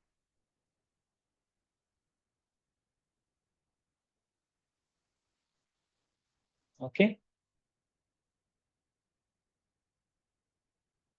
సో అలా నేను స్టాట్ అని చెప్పేసి ఒక పర్టిక్యులర్ ఫైల్ ఇచ్చా అనుకోండి. సో దీంట్లోంచి కూడా ఇన్ఫర్మేషన్ మొత్తం వచ్చింది చూడండి. Size 142 bytes. 8 బ్లాక్స్ ఉన్నాయి. And inode number. మొత్తం access information. Okay. Access information. And time stamps మొత్తం.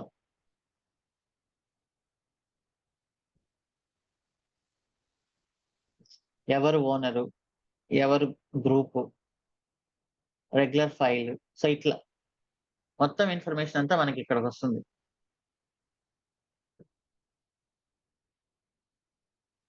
So this is called inode అన్నమాట. ఈ ఐనోడ్‌లో ఉంటుంది ఇన్ఫర్మేషన్ మొత్తం. ఓకే. సో ప్రతి లైనక్స్‌లో ప్రతి ఫైల్ కానీ, ప్రతి డైరెక్టరీకి కానీ ఐనోడ్ అనేది మ్యాండేటరీగా ఉంటుంది. ఇప్పుడు సిమ్‌లింక్ అంటే ఏంటి? హార్డ్ లింక్ అంటే ఏంటి అనేది చూద్దాం. సిమ్‌లింక్ అంటే ఏంటి? సిమ్‌లింక్ అంటే సాఫ్ట్ లింక్ అన్నమాట. ఒక ఫైల్‌కి నేను లింక్ క్రియేట్ చేయొచ్చు. ఫర్ ఎగ్జాంపుల్ ఎల్ఎన్ అంటే లింక్ అని. ఓకే. -s అని ఇచ్చానంటే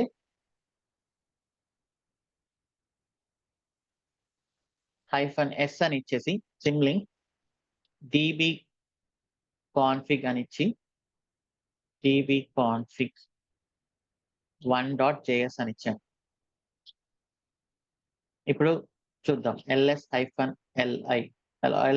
కొట్టాను. సో ఇప్పుడేంటిది? ఈ db config 1.js db config.jsని పాయింట్ ఔట్ చేస్తుంది. అండ్ ఇక్కడ టైప్ చూడండి. ln ఉంది. ln అంటే ఏంటి మీనింగు?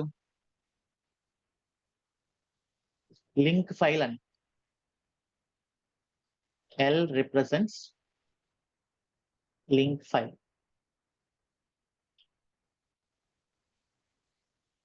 ఓకే.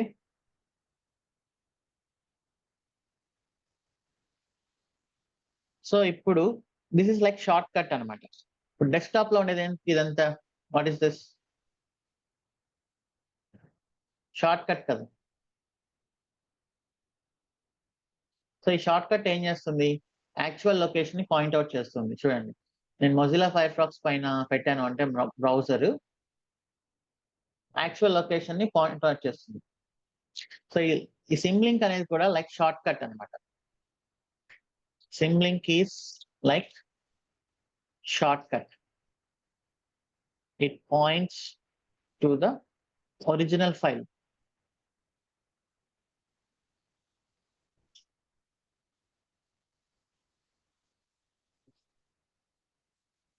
ఓకే. సో ఇప్పుడు నేను సిమ్‌లింక్ ఇది ఇచ్చా అనుకోండి. క్యాట్. సో ఇది డేటాను మొత్తం దీనిలోంచి తీసుకొస్తుందన్నమాట. So symlink is like shortcut to the actual file. Okay. So ఇప్పుడు ఐనోడ్ అనేది ఈ రెండిటికి సేమా? కాదా? dbconfig.jsకి, dbconfig1.jsకి.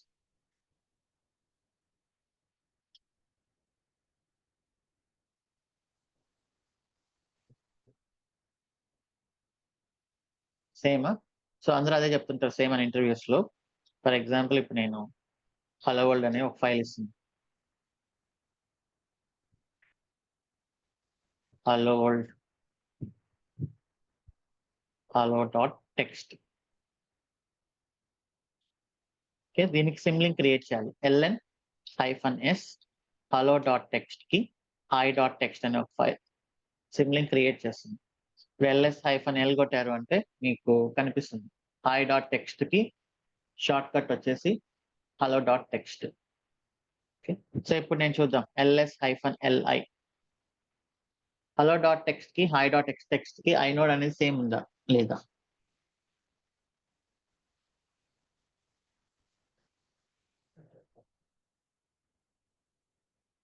సో సిమ్లింక్ అనేది సిమ్లింక్ లో inode అనేది డిఫరెంట్ ఉంటుంది.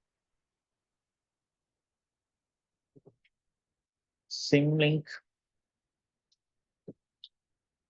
inode and actual file inode is different.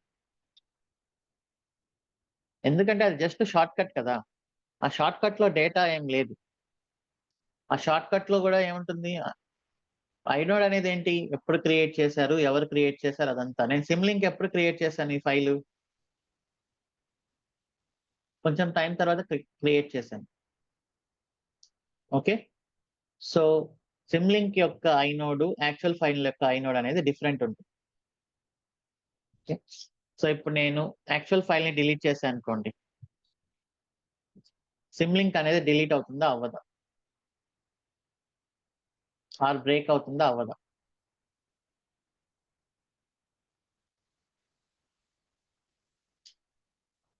Simulink అనేది బ్రేక్ అవుతుంది. ఇది చూడండి అక్కడ రెడ్ కలర్ లో వచ్చింది. నేను ఇక్కడ నా సిస్టమ్ లో యాక్చువల్ లొకేషన్ లో ఉండే ఫైల్ ని డిలీట్ చేశానంటే ఈ షార్ట్ కట్ అనేది పనిచేస్తుందా? పనిచేయదు. Okay. So symlink breaks when actual file deletes, when actual file is deleted. Okay. So symlink main purpose వచ్చేసి షార్ట్ కట్ కోసం యూస్ చేస్తారు. ఓకే. నౌ హార్డ్ లింక్ గురించి చూద్దాం. సో ఇప్పుడు నేను రిమూవ్ చేస్తున్నా ఇది కూడా hi.text కూడా. ఓకే. మళ్ళీ hello.text క్రియేట్ చేస్తా. ఇప్పుడు hello.text కి నేను హార్డ్ లింక్ అనేది క్రియేట్ చేయాలి. హార్డ్ లింక్ అంటే ఏంటి అంటే ln ఇంకా -s అవసరం లేదు, hi.text. ఇప్పుడు హార్డ్ లింక్ కి inode నెంబర్ సేమ్ ఉంటుందా ఉండదా?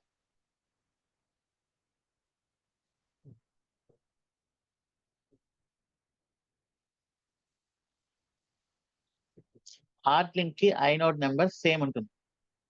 సో ఎందుకంటే ఇది షార్ట్ కట్ కాదు, ఇంకొక కాపీ అన్నమాట.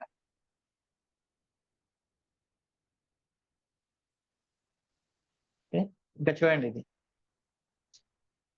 This is like another regular file.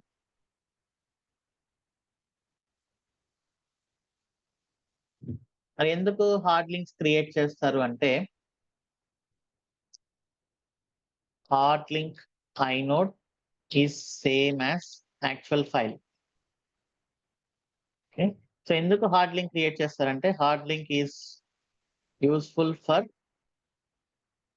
Backup of the file. Okay. Important files ఏమైనా ఉన్నాయి, సో దాన్ని బై మిస్టేక్ ఎవరైనా డిలీట్ చేసే ఛాన్స్ ఉంది. సో దానికి మనం హార్డ్ లింక్ అనేది క్రియేట్ చేసామంటే ఆటోమేటిక్ గా అది బ్యాకప్ అవుతూ ఉంటుంది అనమాట. ఓకే.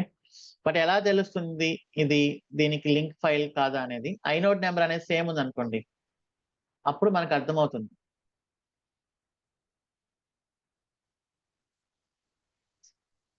inode నెంబర్ సేమ్ ఉంది అంటే ఏంటది? So that is called hard link. మరి ఎలా ఫైండ్ అవుట్ చేయాలి ఒక ఫైల్ కి inode? నేను ఇప్పుడు ఫర్ ఎగ్జాంపుల్ ఇప్పుడు hello.text inode నెంబర్ కాపీ చేశాను. ఓకే. నేను ఇక్కడికి వచ్చాను. ఇప్పుడు ఈ ఫైల్ కి ఎన్ని హార్డ్ లింక్ ఫైల్స్ ఉన్నాయి అనేది ఎలా తెలుసుకోవాలి? ఫర్ ఎగ్జాంపుల్ ఇది ఒక interview question. How do you find out hard links for a particular file? So అప్పుడు నేను ఏం చేయాలి, ఉండే క్లూ ఏంటి? హార్డ్ లింక్స్ అన్నిటికీ inode నెంబర్ సేమ్ కదా. ఓకే. నేను ఆ పర్టిక్యులర్ ఫైల్ యొక్క ఐనోడ్ నంబర్ కాపీ చేశాను. Find command find command slash hyphen name కాకుండా హైఫన్ ఐనోడ్ నంబర్ అని చెప్పి ఇలా ఇచ్చాననుకోండి, మొత్తం ఎక్కడెక్కడ ఉన్నాయో అవన్నీ వస్తాయి. ఆ ఐనోడ్ నంబర్‌తో ఉండే ఫైల్స్ అన్ని those are like actual files అన్నమాట.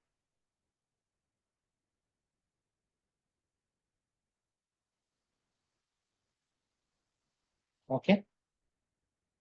సో, ఇప్పుడు నేను హలో డాట్ టెక్స్ట్‌ని రిమూవ్ చేశాను. హాయ్ డాట్ టెక్స్ట్ ఏమవుతుంది?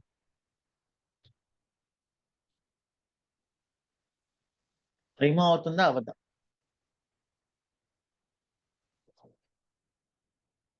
రిమూవ్ అవ్వదు. అది జస్ట్ ఒక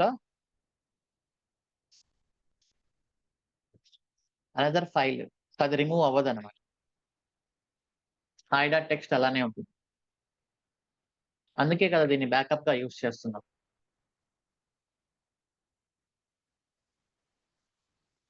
okay. So, this is hard link. Original file is deleted. Hard link remains same.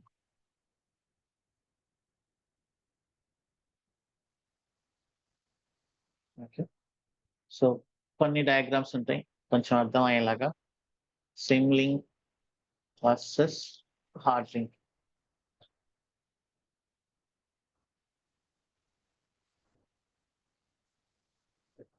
Okay. So, చూడండి ఫైల్ నేమ్, హార్డ్ లింక్ 2 ఒకే ఐనోడ్‌ని చేస్తుంది. సో, ఇది ఎప్పుడు డిలీట్ అవుతుంది అంటే ఫైలు అన్ని హార్డ్ లింక్స్ డిలీట్ అయిందనుకోండి. అప్పుడు మాత్రమే ఈ ఐనోడ్ అనేది డిలీట్ అవుతుంది. నేను ఒకటి డిలీట్ చేసినంత మాత్రాన ఐనోడ్ అనేది డిలీట్ అవ్వదు. ఎందుకంటే దాని రిఫరెన్స్ ఇంకా ఉంది గదా! ఇక్కడ. ఇప్పుడు నేను ఇది గూడా డిలీట్ చేశాననుకోండి. ఈ 2 డిలీట్ చేస్తే అప్పుడు మొత్తం డేటా అనేది డిలీట్ అయినట్టు. Right? So, file name, hard link 2 ఒకే ఐనోడ్‌ని టార్గెట్ చేస్తుంది. సిమ్ లింక్ అనేది చూడండి. డిఫరెంట్ ఐనోడ్ అన్నమాట.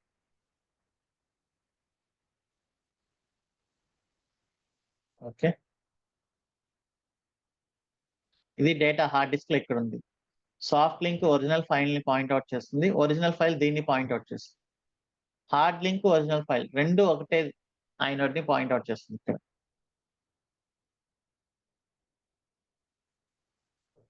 సో, ఇది చాలా ఇంపార్టెంట్ ఇంటర్‌వ్యూస్‌కి. ఐనోడ్ అంటే ఏంటి? Symlink, hard link differences. ఇంకోటేంటి అంటే symlink can be created to directories. Folders or directories. Okay. Hard లింక్‌ని మనం డైరెక్టరీస్‌కి క్రియేట్ చేయలేం. We cannot create hard links to folders and directories. Symlink అన్నా, symbolic link అన్నా, soft link అన్నా అన్నీ సేమ్. ఓకే. సో, ఇది find command. Find slash inum and inode number.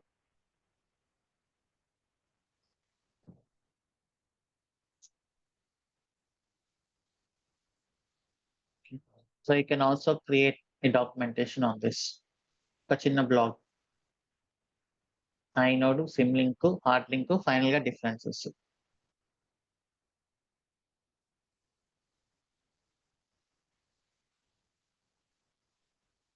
ఎవరో క్రియేట్ చేశారు.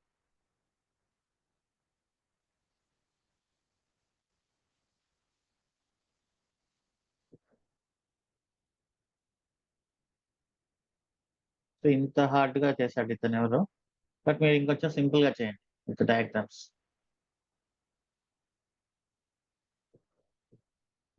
Okay. So, we can stop till here today. ఇంకా రేపు సెషన్‌లో లైనక్స్ ఫోల్డర్ స్ట్రక్చర్, ఇంకేమైనా కొన్ని ట్రబుల్ షూటింగ్ స్టెప్స్ అవన్నీ మనం డిస్కస్ చేద్దాం. శ్రీకాంత్ రెడ్డి, సంతోషం.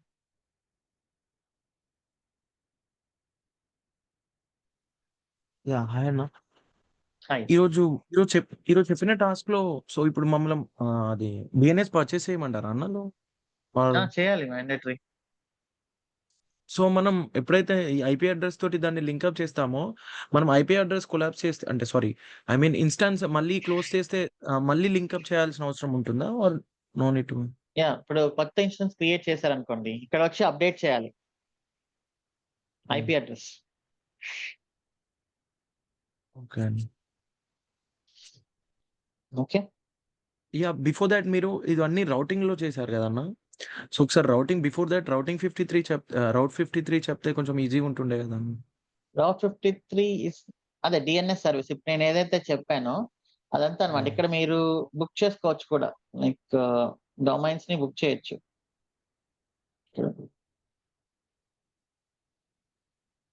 ఇప్పుడు నేను ఏదైతే డిఎన్ఎస్ ఎక్స్ప్లెయిన్ చేశానో దట్ ఈస్ కాల్డ్ రౌట్ 53 అనమాట. అదే కాన్సెప్ట్ ఇక్కడ రౌట్ 53 గా యూజ్ అవుతుంది. రిజిస్టర్డ్ డొమైన్స్ ఇక్కడ మీరు బుక్ చేయొచ్చు. ఫర్ ఎగ్జాంపుల్ నేను DAWS83s.online అని సెర్చ్ చేస్తే వీళ్ళు ఎక్కువ చార్జెస్ చేస్తారు. ఓకే. లైక్ $15, $20 అలా. అండ్ వన్ మోర్ క్వశ్చన్ అన్న, ఇది మీది యాప్ Yeah. ఉంది కదా అన్న, దీంట్లో ఆఫ్లైన్ ఆప్షన్ ది రిగార్డింగ్. ఇంతకు ముందు ఉండేది ఆఫ్లైన్, బట్ అది ఎందుకో మళ్ళీ డిసేబుల్ అయింది. చెక్ చేస్తున్నాం దాన్ని. ఓకే అన్న, థ్యాంక్ యూ. సో రౌట్ 53 అనేది ఏంటి అంటే ఒక డిఎన్ఎస్ సర్వీస్ AWS లో. ఇప్పుడు మనకి ఎలాగైతే EC2 అనే సర్వర్స్ క్రియేట్ చేయడానికి యూజ్ చేస్తున్నామో, రౌట్ 53 అనేది ఇక్కడ హోస్టెడ్ జోన్స్ క్రియేట్ చేసి రికార్డ్స్ క్రియేట్ చేయడానికి యూజ్ చేస్తాం. లైక్ హోస్టింగర్ లాగానే అనుకోండి, యాజ్ టీస్ గా. ఓకే. బిఫోర్ దట్ మీ దాంట్లో రౌట్ 53 గురించి క్లాస్ ఉంది. సో అది చూసి చేసుకుంటే బెటర్ అన్న. ఇదేనా? ఓకే. సో నేను just route 53 is equal to Hostinger అనే పాయింట్ చెప్పడం మిస్ అయింది అంతే. That's all. ఓకే అన్న, మనం చేసే కొద్దీ మీకు అర్థమవుతుంది, మీకు లోపల రికార్డ్స్ క్రియేట్ చేయడం అవన్నీ. ఆల్రైట్ అన్న. రామ.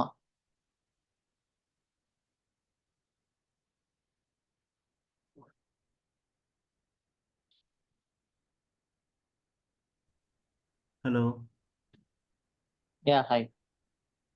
హాయ్ శివ గారు. హాయ్ రామ, చెప్పండి. సాటర్డే సండే కూడా అంటే ఒక టాపిక్ అయిపోగానే దాని రిలేటెడ్ క్వశ్చన్స్ కానీ అట్లా అన్న పెట్టడానికి ట్రై చేయండి. నాకు ఇప్పటి వరకు చెప్పిన వాటిలైతే ఎవ్రీథింగ్ ఈజ్ ఫైన్. నాకు డౌట్స్ లేవు. అంటే చాలా మంది అడుగుతున్నారు, అన్ని డౌట్స్ క్లియర్ చేశారు. ఇట్స్ ఫైన్ అండి. అంటే టాపిక్స్ నేను చాలా మంది దగ్గర చూసాను అనమాట. వాళ్ళు ఫస్ట్ బాగానే చెప్తారు ఎవరైనా సరే, తర్వాత వచ్చేసరికి ఫర్ సపోజ్ కుబర్నెటిస్ డాకర్ వచ్చేసరికి పైన చెప్పేసి ఇంతే అన్నట్టుగా చెప్తున్నారు అనమాట. నేను చాలా మందికి చూశాను. అంటే నేను మిమ్మల్ని ఇది జస్ట్ చెప్పడానికి ఏం టాపిక్స్ మిస్ చేయొద్దని చెప్పడానికి చెప్తున్నాను అనమాట. సరే, అదే ఇంకేం పైన చెప్పడం ఏముండదు, మీకే తెలుస్తుంది ఒక టైం వెళ్ళిన తర్వాత చాలా హెవీ అయింది అని. అట్లానే చెప్పండి. ఎందుకంటే ఫర్దర్గా ఎవ్రీథింగ్ ఈజ్ గుడ్ కదా. అంటే ఒకసారి క్లాస్ అయిపోయిన తర్వాత మళ్ళీ ఎలాకి లేదు కదా, అందుకని చెప్పి టాపిక్స్ ఏం మిస్ చేయొద్దని చెప్పడానికి. మీకు అలాంటి భయం ఏమి అవసరం. ఓకే, థ్యాంక్స్ అండి. Krishnaveni.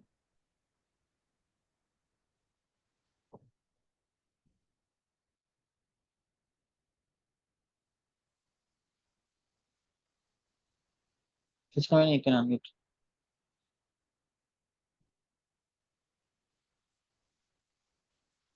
నాగరాజుజీ.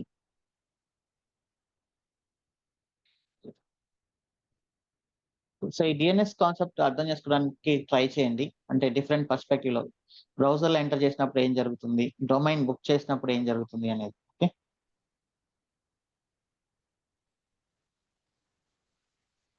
Nagaraj, not able to hear your voice. Hello. Hi. నమస్తే అండి. సో ఇప్పుడు మనం ఇప్పుడు ఈ సిమ్ లింక్ ఇది చేసాం కదండి. ఇప్పుడు మనం కాపీ కమాండ్ ద్వారా మనం ఫోల్డర్ స్ట్రక్చర్స్ పెట్టుకోవచ్చు కదా కాపీ కమాండ్ ద్వారా. సో బట్ ద డిఫరెన్స్ ఏంటి అంటే మనం డైరెక్టరీస్ క్రియేట్ చేయలేం అనమాట. అంటే సిమ్ లింక్ సాఫ్ట్ లింక్ ద్వారా ఐ మీన్ మనకి జిప్ ఫైల్స్ ద్వారా కాపీ చేసుకోవచ్చు కదా ఫైల్స్. ఎందుకు ఎక్స్ట్రాగా ఈ కమాండ్స్ యూస్ చేయాల్సి వస్తుంది సాఫ్ట్ లింక్ కానీ సిమ్ లింక్ కానీ? We already have copy command కదా, నా డౌట్ అందుకని. ఇప్పుడు నేను కాపీ చేశాను hello.txt ని ఇంకొక ఫైల్ hi.txt లో కాపీ చేశాను. ఇప్పుడు రేపు పొద్దున వచ్చి hello.txt లో చేంజెస్ చేశాను అనుకోండి, అది hi.txt లోకి వస్తుంది ఆ చేంజెస్? రావు. సో అందుకోసం హార్డ్ లింక్ అనమాట. హార్డ్ లింక్ అయితే ఏంటి, ఆటోమేటిక్ గా డేటా అనేది బ్యాకప్ లాగా ఉన్నట్లు కదా చేంజెస్ చేసినా కూడా. ట్రూ అండి. ఇంకో డౌట్ ఏంటంటే ఇప్పుడు మనం ఫైల్స్ ఓపెన్ చేయగానే we'll have hundreds of lines కదండి. సో ఇన్ కేస్ ఇది జస్ట్ మన లినక్స్ కమాండ్ కి సంబంధించింది, వాళ్ళ క్లాస్ కి సంబంధించింది కాదు. సో మనం ఫైండ్ చేయాలనుకున్నా సరే, కట్ చేయాలనుకున్నా సరే, మీరు చెప్పారనమాట ఏడబ్ల్యూకే ఫర్దర్ గా యూస్ చేస్తేనే మనకి దాని యొక్క అడ్వాంటేజ్ ఉంటుందని. సో మనం ఒక మల్టిపుల్ ఒక సర్వర్ ఇన్ఫర్మేషన్ కాదు, ఒక వర్డ్ ని తీసుకొని లైక్ మీరు ఎగ్జాంపుల్ సో ఇన్ డెప్త్ గా ఎలా ఎగ్జాంపుల్స్ చూసుకోవచ్చు రియల్ టైమ్ సినారియోలో, ఆ కమాండ్స్ ని ఇంకా కాంప్లెక్స్ సినారియోస్ లో ఎలా ఇంప్లిమెంట్ చేయగలుగుతాము అని ఎటువంటి సినారియోస్ లో రియల్ టైమ్ వరల్డ్ లో. అది ఏడబ్ల్యూకే అనేది ఈక్వల్ టు ఒక స్క్రిప్టింగ్ లాంగ్వేజ్ అంత ఉంది దాంట్లో అనమాట. దాంట్లో ఫైల్ మ్యానిపులేషన్ అనేది ఏ లెవెల్ కైనా చేయొచ్చు. It is like A programming language, అంత డెప్త్ ఉంటుంది. సో అంత డెప్త్ గా మనం దాన్ని చేయాల్సిన అవసరం లేదు. అది అవసరం అయినప్పుడు ఆ బేసిక్ సింటాక్స్ నేను ఎక్స్ప్లెయిన్ చేశాను కదా ఎలా కట్ చేసుకోవాలి అనేది. సో దాన్ని బట్టి మీరు అవసరమైనప్పుడు ప్రాజెక్ట్స్ లో చేసుకోవచ్చు. ఇప్పుడు నేను అట్లా ఏడబ్ల్యూకే లో ఫుల్ డెప్త్ గా వెళ్ళి కవర్ చేశానంటే మన కుదరదు. సో మీకేంటంటే ఏడబ్ల్యూకే ఎలా యూజ్ చేయాలి అనేది క్లారిటీ వచ్చేస్తుంది. ఎప్పుడైనా అవసరమైనప్పుడు ఒక చిన్న గూగుల్ సెర్చ్ అంతే, ఎవరికి గుర్తుండదు. ట్రూ అండి. ఓకే. బాలకుమార్ బ్రో, ఇది ఎస్ఎస్ఎల్ సర్టిఫికేట్స్ కూడా ఎలానే చేస్తారా? ఐ మీన్ రియల్ టైమ్ లో మేము ఎస్ఎస్ఎల్ సర్టిఫికేట్స్ అన్ని ఉంటుంది మాకు. ఎస్ఎస్ఎల్ చేయొచ్చు మనం, దానికోసం ఏసీఎం అనే ఒక సర్వీస్ యూస్ చేస్తాం, అది వస్తుంది మనకు. బట్ ఆ లోపల మీకు ఎక్సైటింగ్ గా అనిపిస్తే can check our latest use case on SSL. In depth గా కావాలి అంటే నా లింక్డ్ఇన్ ప్రొఫైల్లో I have something.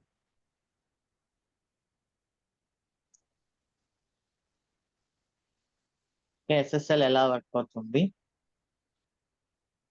And then ఎలా కాన్ఫిగర్ చేయాలి అనేది.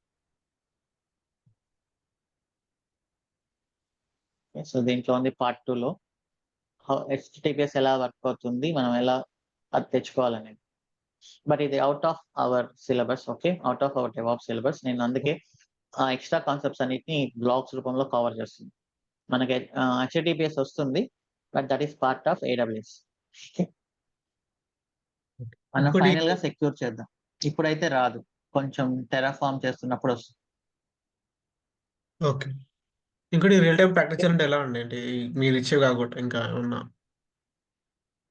సో నేను సెషన్ లో చెప్పేవి మోర్ దెన్ ఇనఫ్. మీరు డెవాప్స్ ఇంజనీర్ గా ఇంటర్వ్యూ క్లియర్ చేయడానికి, మీరు లోపలికి వెళ్ళి వర్క్ చేయడానికి.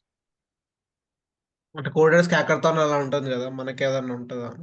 హ్యాకథాన్ లాంటివి ఏమి ఉండవు డెవాప్స్ ఇంజనీర్స్, అవి డెవలపర్స్ కి. ఓకే అండి. సో ఇప్పుడు మనం సెషన్ లో 4 months డిస్కస్ చేసేది, దీంట్లో మీరు 50% వర్క్ చేస్తారు మాక్సిమం. కావాలంటే మీరు ఒక ఎగ్జిస్టింగ్ డెవాప్స్ ఇంజనీర్స్ ని కూడా అడగండి వాళ్ళు ఎంత లెవెల్లో వర్క్ చేస్తున్నారని. బట్ ఇక్కడ నేను లింక్డ్ఇన్ లో ఏంటంటే out of my curiosity I'm publishing few things. Okay, మీకు ఇంట్రెస్ట్ ఉన్నప్పుడు, టైం ఉన్నప్పుడు చదవండి. సో ఇది ఇప్పుడు మ్యాండేటరీ కదా. ఫస్ట్ ప్రిఫరెన్స్ క్లాస్ కంప్లీట్ చేయడం, ప్రాక్టీస్ కంప్లీట్ చేయడం.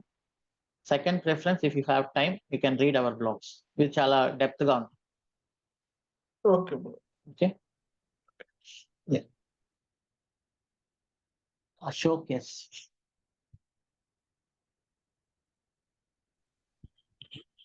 Hello Yeah, hi. Hello bro Yeah, hi bro, చెప్పండి. బ్రో మీరు అదే మన డొమైన్ మనం సెట్ చేసినప్పుడు రౌట్ 53 S3లో మీరు ఒక name space already default name spaces ఉన్నాయి కదా కొన్ని ఒకసారి ఓపెన్ చేయగలరు ఇదా మన 81 కానీ 82 కానీ ఒకసారి ఓపెన్ చేయండి bro. యా ఇప్పుడు ఫస్ట్ చూడండి పైన ఫస్ట్ లైన్లో NS1562 AWS అవి ఎలా వచ్చాయి బ్రో అసలు అది సో ఇది AWS జనరేట్ చేస్తుంది. ఈ నేమ్డ్ సర్వర్ రికార్డ్స్ అక్కడ అప్డేట్ చేసాం మనం డొమైన్ లో. ఓకే, మీరు ఏదైతే డొమైన్ బుక్ చేశారో ఆ డొమైన్ అథారిటీని AWS కి ఇవ్వడానికి అదే నేను ఇక్కడ మెన్షన్ చేశాను. ఓకే ఇది AWS దానికి సంబంధించిన నేమ్ సర్వర్స్ ని ఇస్తుంది. ఓకే ఈ నేమ్ సర్వర్స్ నేను ఇక్కడ అప్డేట్ చేశాను అనుకోండి హోస్టింగర్ లో. హోస్టింగర్ ఏం చేస్తుంది, దీన్ని .online TLD కి ఇన్ఫార్మ్ చేస్తుంది. బ్రో అంటే ఈ నేమ్ స్పేస్ ఎలా వచ్చినది ఒక పాయింట్ మిస్ అంటే ఇది ఆల్రెడీ అది AWS ఆటోమేటిక్ గా ఇస్తుంది. మీరు ఎప్పుడైనా హోస్టెడ్ జోన్ క్రియేట్ చేసినప్పుడు ఈ రెండు records service of authorization and name servers okay ఈ రెండు AWS ఇస్తుంది అనమాట బై డిఫాల్ట్. ఓకే ఈ స్టెప్ మిస్ అయినా మనం వీటిని ఇక్కడ అప్డేట్ చేస్తే ఈ హోస్టింగర్ ఏం చేస్తుంది, .online TLD కి ఇన్ఫర్మేషన్ ఇస్తుంది. నేమ్ సర్వర్స్ ని కస్టమర్ అప్డేట్ చేశాడు అని ఇవన్నీ వాటికి ఇస్తుంది అనమాట .online TLD కి. సో అలా ఇచ్చినప్పుడు ఏం జరుగుతుంది, DNS రిజాల్వర్ కి ఆన్లైన్ TLD ఇన్ఫర్మేషన్ ఉంటుంది కదా. ఈ ఆన్లైన్ TLD ఇక్కడ ఏదైతే నేమ్ సర్వర్స్ లేటెస్ట్ గా అప్డేట్ అయి ఉన్నాయో దాన్ని ఇస్తుంది. సో ఇప్పుడు నేను ఏం చేశాను, హోస్టింగర్ నేమ్ సర్వర్స్ నుంచి AWS నేమ్ సర్వర్స్ కి మార్చాను కదా. సో అప్పుడు DNS అనేది AWS నేమ్ సర్వర్స్ ని అప్రోచ్ అవుతుంది, అంటే వీటిని. అప్పుడు ఏం చేస్తుంది, అది నేను అడిగిన డొమైన్ కి ఏదైతే ఏ రికార్డ్ ఉందో ఆ రికార్డ్ ని మనకు ఇస్తుంది అనమాట. Okay okay, so that is what happens NS lookup అని కొట్టినప్పుడు కూడా. ఓకే, అది జస్ట్ లెస్ దాన్ 1 సెకండ్ లో వచ్చేస్తుంది అంటే నేను చెప్పిందంతా స్ప్లిట్ సెకండ్ లో జరిగిపోతుంది బ్యాక్గ్రౌండ్. కదా ఆ పాయింట్ అయితే మిస్ అయినా అది అందుకే డౌట్ వచ్చింది. Okay, no problem. Thank you. Vinod.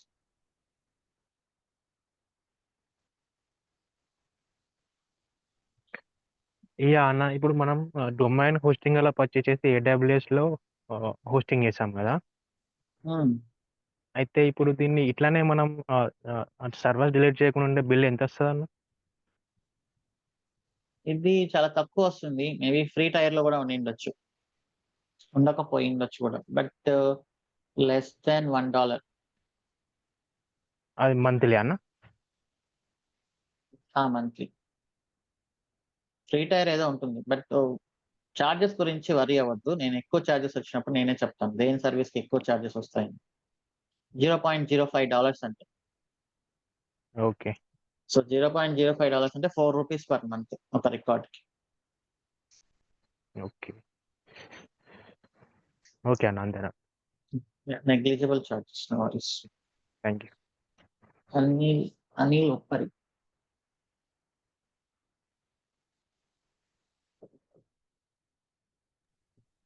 Shiva garu, hello sir. చెప్పండి. సో ఈరోజు డౌట్ ఏంటంటే మనం ఈరోజు ఏదైతే ఇన్స్టాన్సెస్ క్రియేట్ చేసామో సో దాంట్లో లాస్ట్ సెషన్లో వచ్చేసి డైరెక్ట్గా మనం సీక్వెల్ పబ్లిక్ ఐపీని మనము బ్యాక్ ఎండ్ సర్వర్లో ఇచ్చామన్నమాట ఇంటిగ్రేట్ చేయడానికి, కరెక్ట్? పబ్లిక్ ఐపీ ఇవ్వలేదు, ప్రైవేట్ ఐపీ ఇచ్చాం. బ్యాక్ ఎండ్ లో కానీ అండ్ ఫ్రంట్ ఎండ్ లో కానీ రెండు ప్రైవేట్ ఐపీనే ఇచ్చాం. Okay sir, sorry mistake. So ఈ రోజు మనం ఖచ్చితంగా DNS ని అంటే ఇప్పుడు ఈ రోజు ప్రాక్టీస్ చేయడానికి ఇన్స్టాన్సెస్ క్రియేట్ చేసుకున్నప్పుడు ఈ డైరెక్ట్ గా DNS ని బై చేసుకున్న తర్వాత దాని అడ్రస్ అక్కడ ఇవ్వాలి ఇంకా, అంతే కదా? అంతే, అంతకు మించి నో డిఫరెన్స్, అంతే, దట్స్ ఆల్. ఓకే సార్, ఇంకోటి ఏంటంటే ఈ మొబా ఎక్స్టర్మ్ లో కనెక్ట్ చేసేటప్పుడు ఉమ్, సో మనం ఫస్ట్ ఇనిషియల్గా పుట్టి డౌన్లోడ్ చేసుకున్నప్పుడు మనం అక్కడ లోడ్ చేస్తాం మనం ఉమ్, ఏదైతే ఉమ్. AWS -i22s. సో అది అలా చేసుకున్న తర్వాతనే మొబైల్ ఎక్స్టర్మ్ ని కనెక్ట్ చేసినప్పుడు అక్కడ మనకు అది ఎనేబుల్ అవుతుంది సెషన్ లెఫ్ట్ సైడ్ లో. యా అవును సో ప్రతిసారి ఖచ్చితంగా మొబైల్ ఎక్స్టర్మ్ చేసుకున్నప్పుడు అంటే ఇప్పుడు మళ్ళీ మేము అంటే ఇన్స్టెన్సెస్ క్రియేట్ ప్రతిసారి డిలీట్ చేసి క్రియేట్ చేస్తున్నాం అవసరం కదా. లేదు అవసరం లేదు అవసరం లేదు. ఆ సెషన్ ఓకే అనేది ఎప్పుడు అక్కడే ఉంటుంది అంతే. ఓకే ఓకే ఓకే అంటే అదేనండి. అంటే మరి ప్రతిసారి చేయాల్సి వస్తే లోడ్ చేయాలన్నా లేకపోతే అవసరం లేదా డైరెక్ట్ గా? ఏం అవసరం లేదు, అసలు పుట్టి కూడా అవసరం లేదు. ఇంకా ఇక్కడ సెషన్ వచ్చిందిగా, ఇందాక మనం ఓకే ఫస్ట్ లో కాన్ఫిగర్ చేసాం కదా, అవును పుట్టిది ఏం అవసరం లేదు. సెట్టింగ్స్ లో కాన్ఫిగరేషన్ వెళ్తే మీరు ఇక్కడ డిఫాల్ట్ యూజర్ నేమ్ ఒకటి పెడితే మిమ్మల్ని యూజర్ నేమ్ కూడా అడగదు అనమాట అంతే. Okay sir. సార్ ఇప్పుడు ఏదైనా సరే అంటే ఒకసారి ప్రాక్టీస్ చేసుకున్నప్పుడు మర్చిపోతాం కదా ఇన్స్టెన్సెస్ రిమూవ్ చేయడము. సో దానివల్ల అంటే ఇందాక డౌట్ అడిగిందే చాలా ఎక్కువ పడొచ్చా లేకపోతే అట్లనే కంటిన్యూ చేసుకోవచ్చా? T3.micro అయితే ఎక్కువ ఏం పట్టదు. ఓకే ఓకే, బట్ ఓకే మీరు టైం టు టైం డిలీట్ చేయండి. అలారం సెట్ చేసుకోవచ్చు యాక్చువల్లీ. ఓకే మీ చార్జెస్ ఎప్పుడైనా ఒక లెవెల్ దాటినప్పుడు మీకు ఆటోమేటిక్ గా ఈమెయిల్ వస్తుంది అనమాట. ఓకే అది బిల్లింగ్ అలారం గా సెట్ చేసుకోండి. సో బిల్లింగ్ అనేది ఇక్కడ వస్తుంది.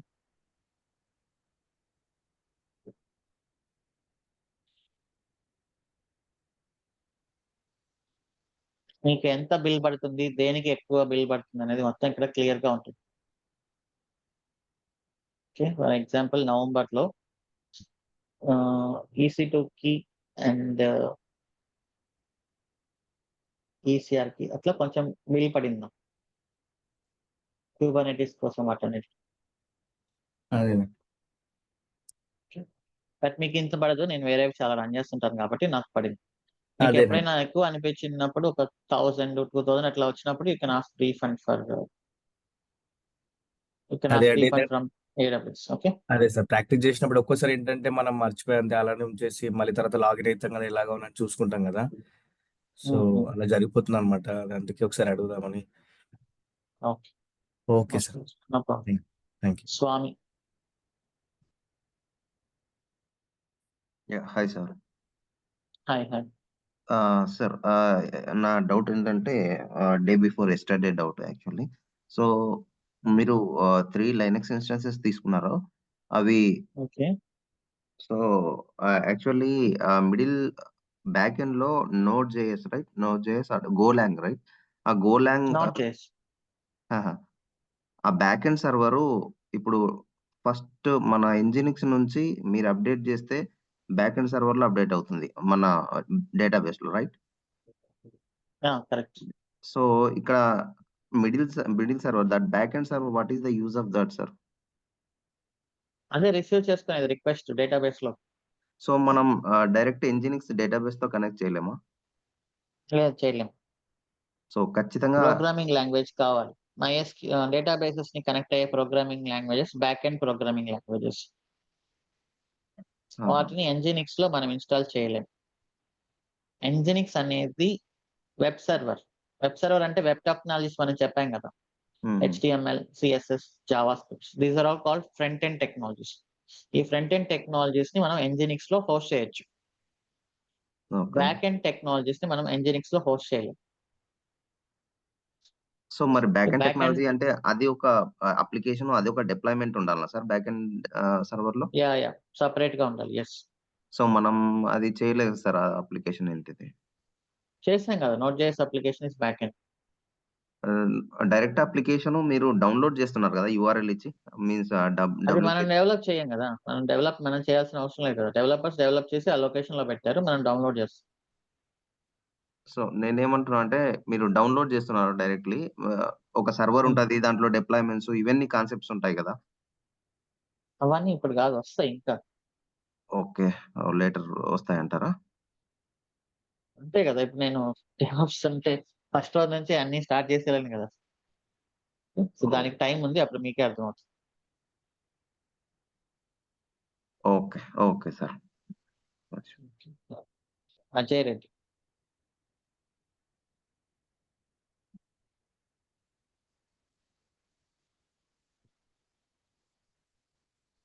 Hello hi Shiva. Yeah hi. Hello. Yeah చెప్పండి.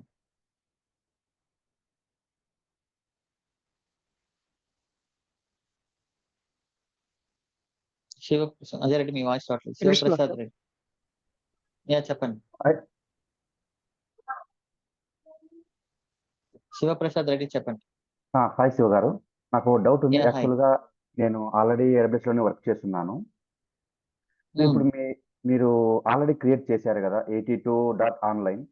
సో అది క్లిక్ చేసినప్పుడు ఎలా మనకు ఫస్ట్ స్టెప్ వెళ్తుంది, సెకండ్ స్టెప్ ఎలా రూటింగ్ వెళ్తుంది ఒకసారి ఎక్స్ప్లెయిన్ చేస్తారా?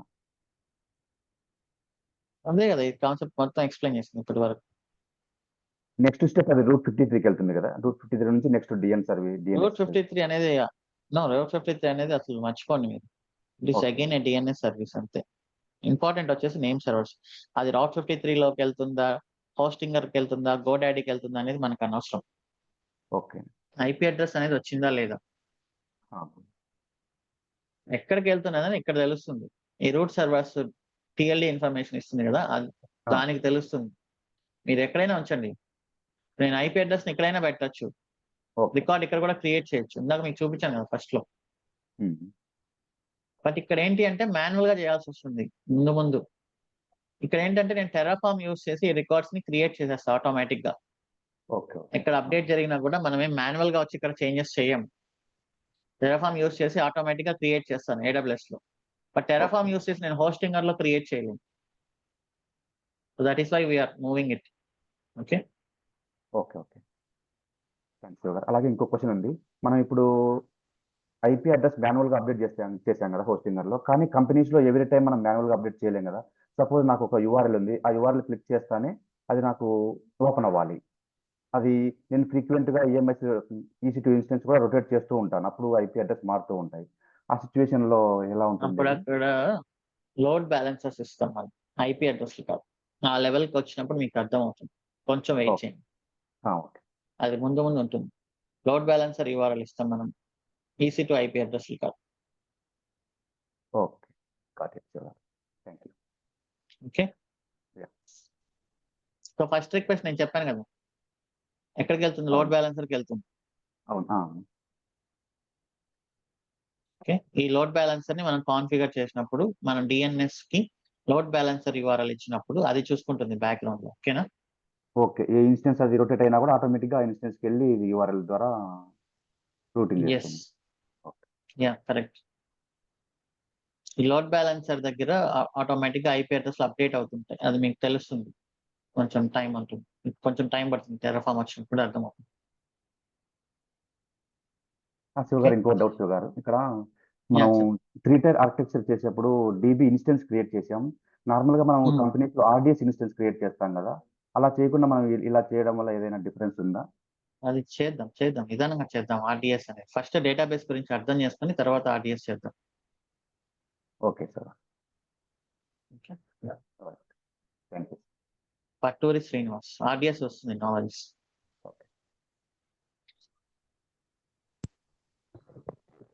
Hello, పట్టూరి Srinivas. Yes yeah Shiva, నా క్వశ్చన్స్ అన్ని క్లారిఫై అయ్యాయి. లాస్ట్ ఏంటంటే, ఇప్పుడు మీరు ఇందాక ఎవరో అన్నారు కదా, అంటే ఇన్ఫర్మేషన్ అంతా ఇంకా పైన అని అది అది రాంగ్ అండి కంప్లీట్గా. ఇప్పుడు డిఎన్ఎస్ అనే టాపిక్ ఏదైతే ఉందో అది మీరు ఒక 10-15 మినిట్స్లో చెప్పి క్లోజ్ చేయొచ్చు.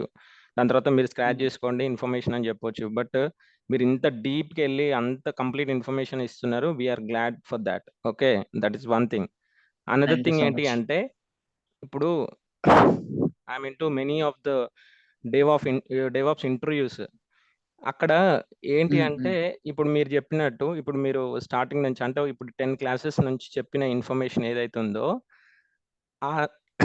ఆ ఇన్ఫర్మేషన్ అంతా అడగరు అనే క్లారిటీ నాకు లేదు. But most of the interviews వాళ్ళు ఎక్కడి నుంచి స్టార్ట్ చేస్తారంటే డేవాప్స్ నుంచి స్టార్ట్ చేస్తారు. వాట్ ఈస్ డేవాప్స్ ఇవన్నీ. సో ఇప్పుడు ఈ డిఎన్ఎస్ అని లోపలికి వెళ్ళి, దాని తర్వాత ఈ లైనెక్స్ కమాండ్స్ లో నుంచి కూడా లోపలికి వెళ్ళి, దాని తర్వాత అంటే మీరు ఎంత డీప్గా వెళ్తున్నారో అంత డీప్గా వాళ్ళు వెళ్ళారు. బట్ ఇదంతా మాకు అవసరమయ్యే ఇన్ఫర్మేషన్. ఫర్ ష్యూర్ నాలెడ్జ్ ఉందంటే ఎప్పుడు ఏదో టైంలో యూజ్ అవుతుంది అది. బట్ Yes, నేను definitely. నా క్వశ్చన్ అదొకటి క్లారిఫై చేయండి అంతే. రైట్. సో నేను ప్రీవియస్ క్యాండిడేట్స్ కూడా ఉన్నారు కదా మన క్యూఏ టీమ్ లో, వాళ్ళని కూడా అడిగాను. సో మిమ్మల్ని లైనెక్స్ లో ఏమైనా క్వశ్చన్స్ అడిగింటే చెప్పండి, I will note down and prepare the documentation అని. వాళ్ళు మమ్మల్ని లైనెక్స్ లో ఏం అడగలేదు అంటున్నారు. అది ఒక 10లో ఒక ఇంటర్వ్యూలో అడగొచ్చు. ఇప్పుడు క్యాండిడేట్ ఒరిజినల్ క్యాండిడేటా కాదని చెక్ చేయాలి అంటే డెవాప్స్ మీద క్వశ్చన్స్ అందరూ అడుగుతారు. ఇప్పుడు inode, symlink, hard link అనేది అది డెవాప్స్ కాదు కదా అని చెప్పి ప్రిపేర్ అయ్యి ఉండకపోవచ్చు. బట్ అది డెవాప్స్ కి రిలేటెడ్ కాన్సెప్టే. అలానే ఫార్వర్డ్ ప్రాక్సీ, రివర్స్ ప్రాక్సీ కూడా రిలేటెడ్ కాన్సెప్టే. సో ఇట్లాంటివన్నీ అడుగుతున్నప్పుడు డిఎన్ఎస్ లో ఏ రికార్డ్ ఏం చేస్తుంది, సీనేమ్ రికార్డ్ ఏంటి, మీకు తెలిసిన రికార్డ్స్ చెప్పండి, ఇట్లాంటివి కూడా అడగొచ్చు డిఎన్ఎస్ లో కొన్ని ఇంటర్వ్యూస్, లైక్ స్టార్ట్అప్స్ లో కానీ ఇలాంటి వాటిలో. సో అలాంటి వాటిని మనం క్రాక్ చేయాలి అంటే ఇన్ఫర్మేషన్ ముందుగా ఉంటే యూ కెన్ క్రాక్ అన్నమాట. అండ్ మీకు వర్క్ లో కూడా చాలా యూజ్ అవుతుంది ఇవన్నీ. ఆ క్వశ్చన్ అడిగినా అడగకపోయినా మన దగ్గర నాలెడ్జ్ అనేది అల్టిమేట్, అది ఖచ్చితంగా యూజ్ అవుతుంది మనకు. ఉండదు ఇప్పుడు డిఎన్ఎస్ అనేది పర్టికులర్ గా ఇప్పుడు ఒక లింక్ ఇస్తే ఆ లింక్ ఎక్కడికి వెళ్తుంది, దాని రూట్ ఏంటి, అది ఎంత డీప్ ఉంటుందని అసలు I'm also not aware of this. అంటే మనం యూజ్ చేస్తున్నాము, I mean to 10 years, but అంత డీప్ గా వెళ్ళలేదు. Thank you for that.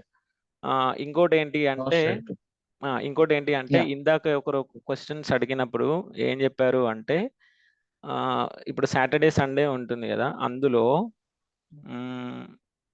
ఇప్పుడు మనం ఏవైతే టాపిక్స్ కవర్ చేస్తామో ఆ టాపిక్స్ కవర్ చేసిన క్వశ్చన్స్ కొన్ని ప్రిపేర్ చేస్తే అవి హెల్ప్ఫుల్ అవుతుందేమో అని నా ఒపీనియన్. మీరు ఆలోచించండి, అంటే మీకంటే ఎక్కువ అంత అది లేదు, బట్ మీరు చేస్తే అదేమైనా యూజ్ అవుతుందేమో ఒక్కసారి ఆలోచించండి, మీ టీంతో ఒకసారి ఆలోచించి. ఏం క్వశ్చన్స్? ఇంటర్వ్యూ క్వశ్చన్స్ అన్ని చేస్తున్నాం. సో టాపిక్ అయిపోయిన 1 week లోపల ఆ టాపిక్ సంబంధించిన ఇంటర్వ్యూ క్వశ్చన్స్ అన్ని వస్తాయి. ఓకే, సూపర్, దట్స్ ఆల్ అండి. Thank you so much Shiva. LinkedIn లో కూడా పోస్ట్ చేస్తాం, యూ కెన్ సీ దెమ్.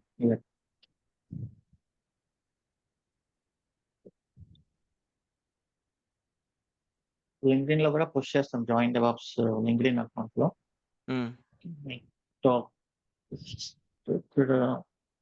ఇట్లా పోస్ట్ చేస్తాం.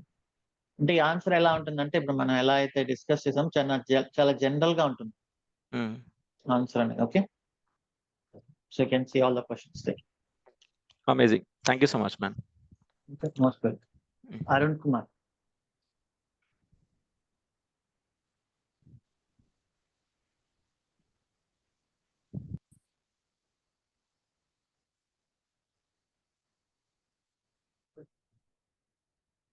Arun Kumar.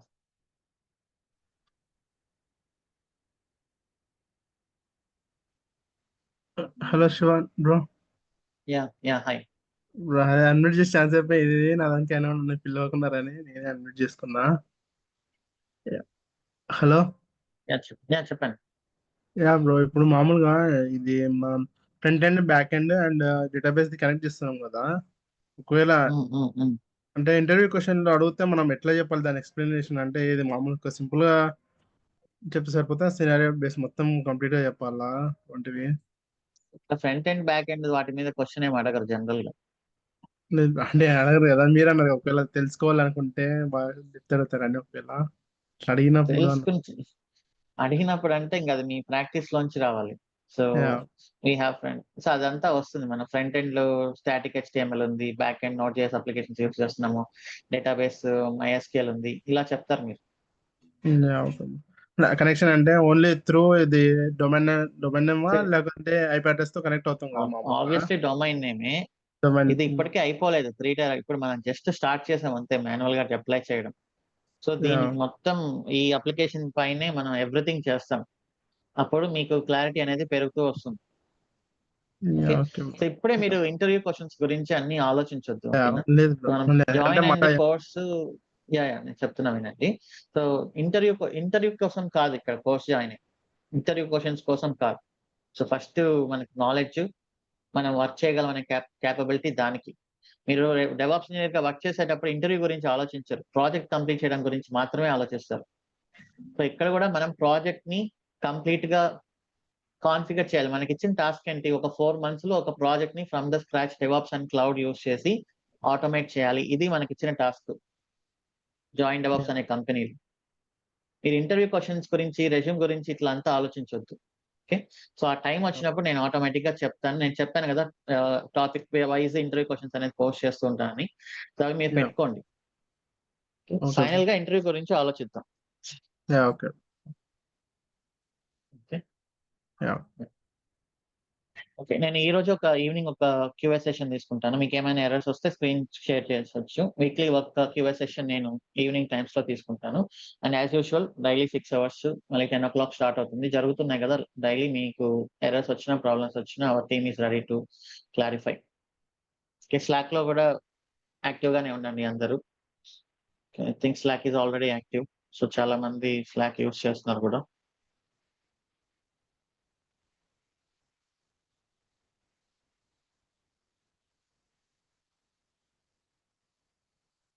Hello so, bro. అదే ఇంటర్వ్యూ బై క్వెషన్స్ స్లాక్‌లో పోస్ట్ చేస్తున్నారా బ్రో? లేదంటే ఎక్కడ?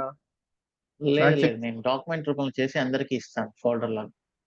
యాహ్! Okay bro. డ్రైవ్‌లో అదే పెడతాం. Okay. Okay. Thanks. Yeah! So, ఇక్కడ Mahalakshmi last time she created one article.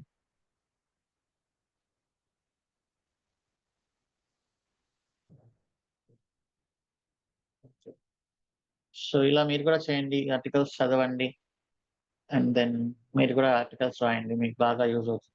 మీరు ఇంకా సెపరేట్‌గా ఇంటర్వ్యూస్‌కి ప్రిపేర్ అవ్వాల్సిన అవసరమే ఉండదు. ఓకే. ఇంకొకరెవరో రాసారు ఆల్రెడీ.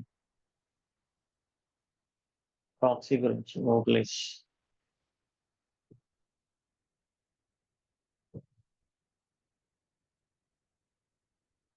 ఓకే. నైస్. సో, ఇలా చేయండి. డెఫినెట్‌లీ ఇంటర్వ్యూస్ క్రాక్ చేయడమే కాదు, స్ట్రాంగ్ ఫౌండేషన్ కూడా ఉంటుంది career. So that's all for today. See you today evening session.